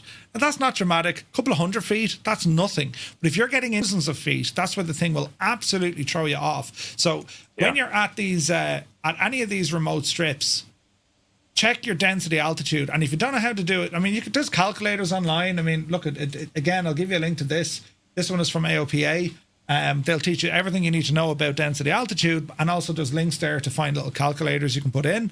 But this is so very important for your flying, number one, but also then if you start kind of practicing for competitions, density altitude will have a huge impact on what your airplane should be doing based on what you're used to. You know what I mean?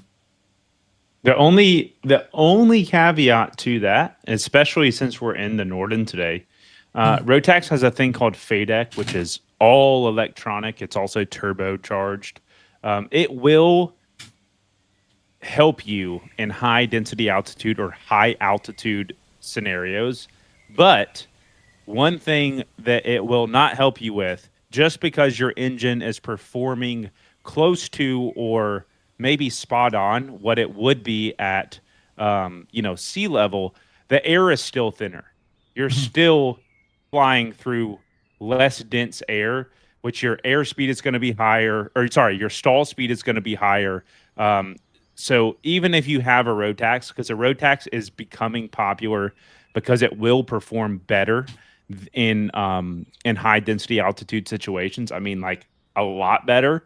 You still have less dense air, so you're definitely going to see performance. Maybe not from the engine, but just in lift alone. At these high density altitude situations for sure. Yeah, 100%. And a lot of the newer aircraft are coming fitted with Rotax engines. A lot of the newer aircraft we're seeing, especially from the third parties, we're seeing a lot more Rotax engines in there. And there's huge advantages to them as well. As Kando said, right, they might not give you the speed performance, but the lift is definitely there. They're also considerably cheaper to run and maintain is them Rotax engines. I mean, the 930? Like, there's so fewer moving parts compared to your Continentals or your Lycoming. They're a lot cheaper in the real world to maintain as well. And I think they're cheaper to buy, right? Typically, like the 912, that's one of the cheapest engines you can get, isn't it? Yeah, the newest, the latest and greatest is actually what's in this aircraft. I think the 916 IS is their latest and greatest. I think it's $50,000 USD. But yeah, the 912, I mean, they don't have, so here's the thing. FADEC came in the 915. So even with the 912, you're not going to get all the fancy stuff. You're not going to get the turbocharged. You're not going to get FADEC. But yes, Rotax engines are phenomenal, and they do combat a lot of altitude issues that you get from a lot of other engines, for sure. But the 916 IS, like, they're brand new. You can fly up, I've heard, up to like 9,000 feet and almost get the same performance as you would at sea level, flying at the beach. They really rip. But again, you're going to get that less dense air. You're not going to create as much lift. Your stall speed's going to be much higher. So you still have to operate and fly with that altitude density. You can't get rid of it completely, for sure. Yeah, like it's interesting to see the breakdown of the engines. I mean, if you were to compare like with like, Rotax versus Continental or even Lycoming, like I think the words I'm using, complexity, is probably the wrong word. I think when it comes to what could possibly or probably go wrong in these engines, I mean, it's that's kind of what it looks like. I mean, like the 912, where's the 912? Like to see what the 912 looks like, which now the 912S, that's fairly up there.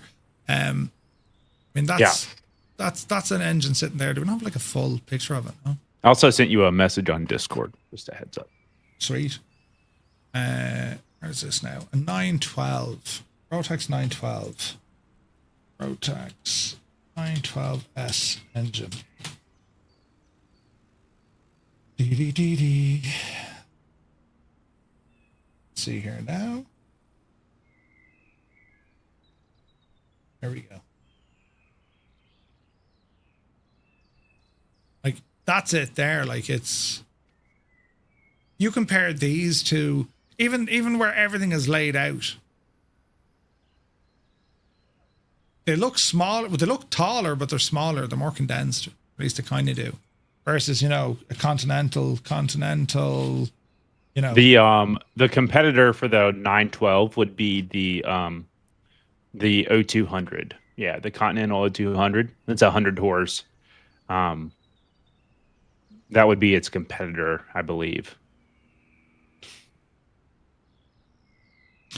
Jesus, the difference is staggering. So that's the Rotax, which is all spaceship. And I don't think they can see it. I think you're still on my screen. Hang on, look. Right. So there's the there's the Continental, right? Which is actually very basic.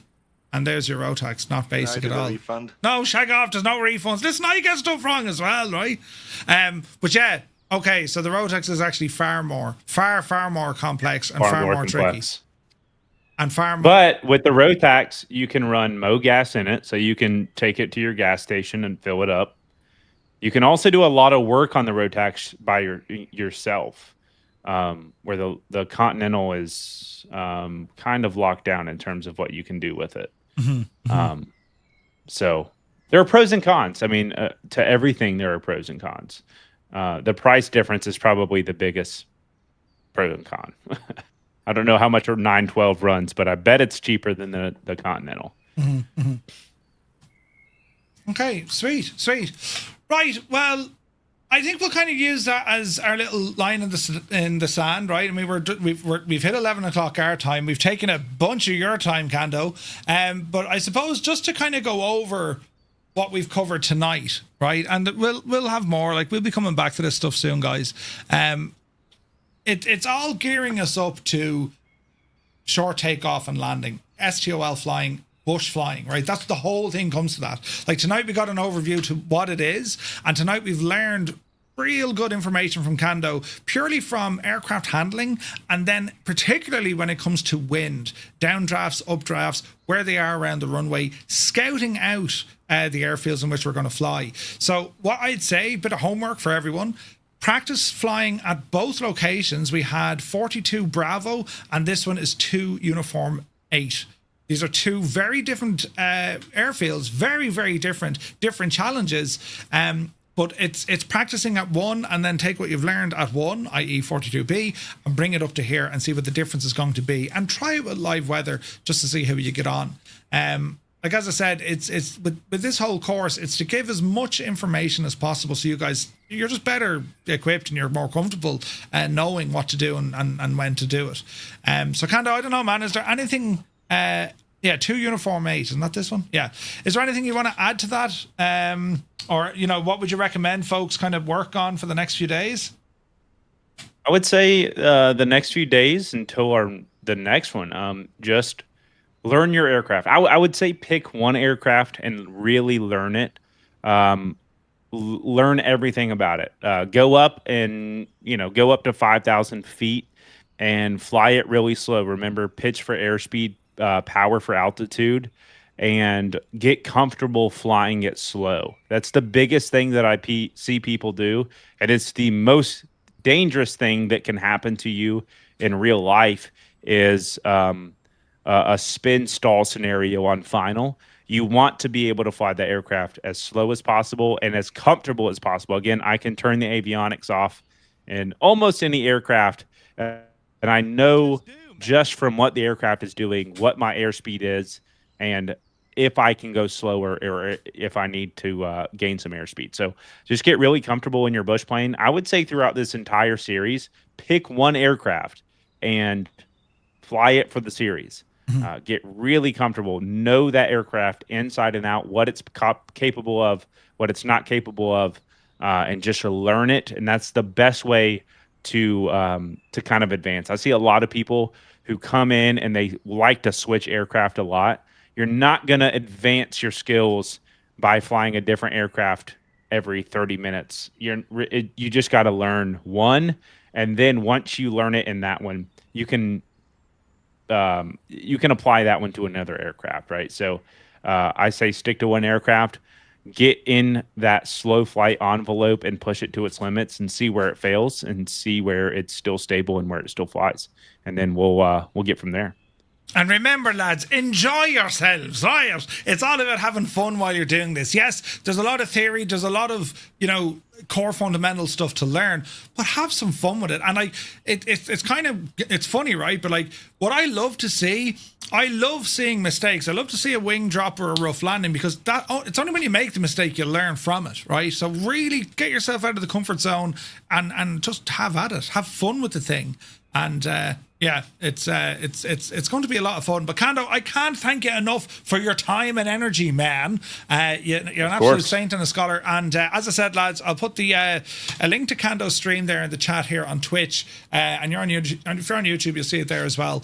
And what's your schedule like this week, man? When are you streaming? I will be on potentially tomorrow. I think I'll be on tomorrow, and then Thursday, Friday as well. Thursday, Friday. Sweet. Awesome stuff. Well, listen, thank you so very much indeed. Regards to ATC, and we'll see you again here soon. Thank you so much. Of course. Thank you guys for having me. I really do appreciate it. Cool. Right. I don't do any sort of fancy kind of fade out. Well, I kind of do, but we'll just say good luck to you. Do you know? Oh, Jesus. Good luck to you. Yeah. Nice. Okay. Right, lads, you have been watching Kando, and I hope you've learned a bit there tonight and you found it helpful. That's what I mean. It's having folks in our community that, as I say, they specialize in certain areas, right? We've seen that with ATC, with Adam and the lads. We've seen it with the military stuff. We've seen it now with bush stuff. Everyone in our community, and delivery creators as well. everyone in the community, be it ours or the community at large, they hone in on very specific areas where we'll do a little bit of everything, right? But it's great to see, and isn't it, how awesome is it that, you know, other communities are open, they're friendly, they're like, come on, yeah, we'll do this thing. It's amazing. It's absolutely amazing. Then we need to get on to gliders, right? So, yeah, gliders and balloons will be coming soon as well, for sure. But I just want to say a massive thank you to Kando and the Kandonians for coming over, and to you guys for tuning in tonight. Hope you had fun, you learned something. The theory element, it won't be as heavy going through the course. There's certainly going to be elements that we have to spend a little bit of time to learn and figure out.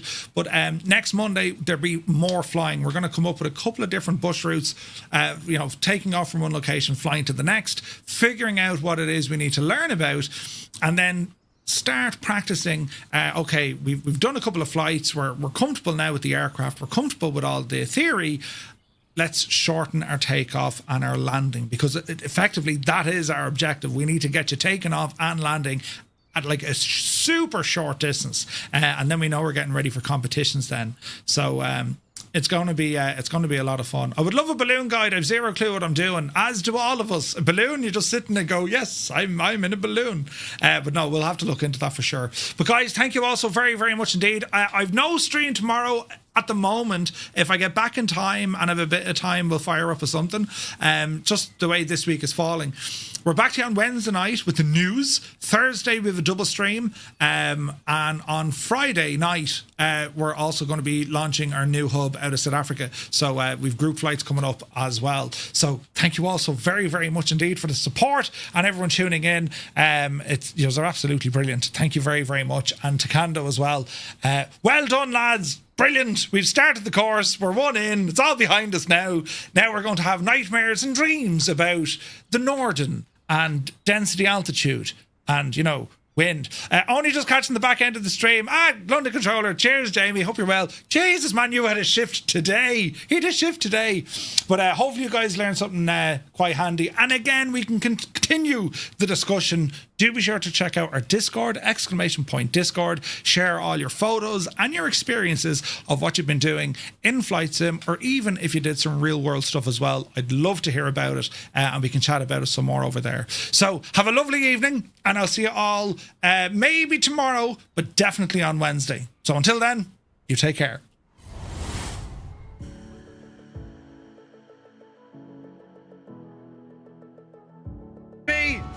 Don't be that curious. It's not, no.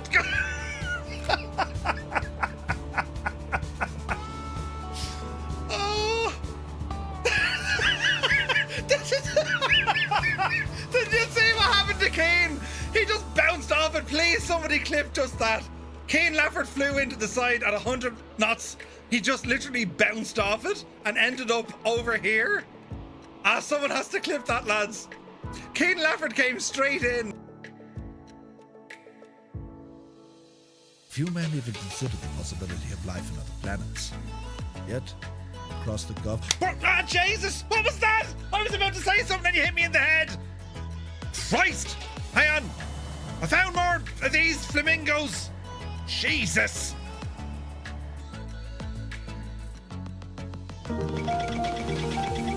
We're doing a thing, right? We're almost supersonic. Well, we're only at 400 knots. That was the most cinematic anticlimax ever. Yeah, but hang on, give it time. There's still, we're doing it.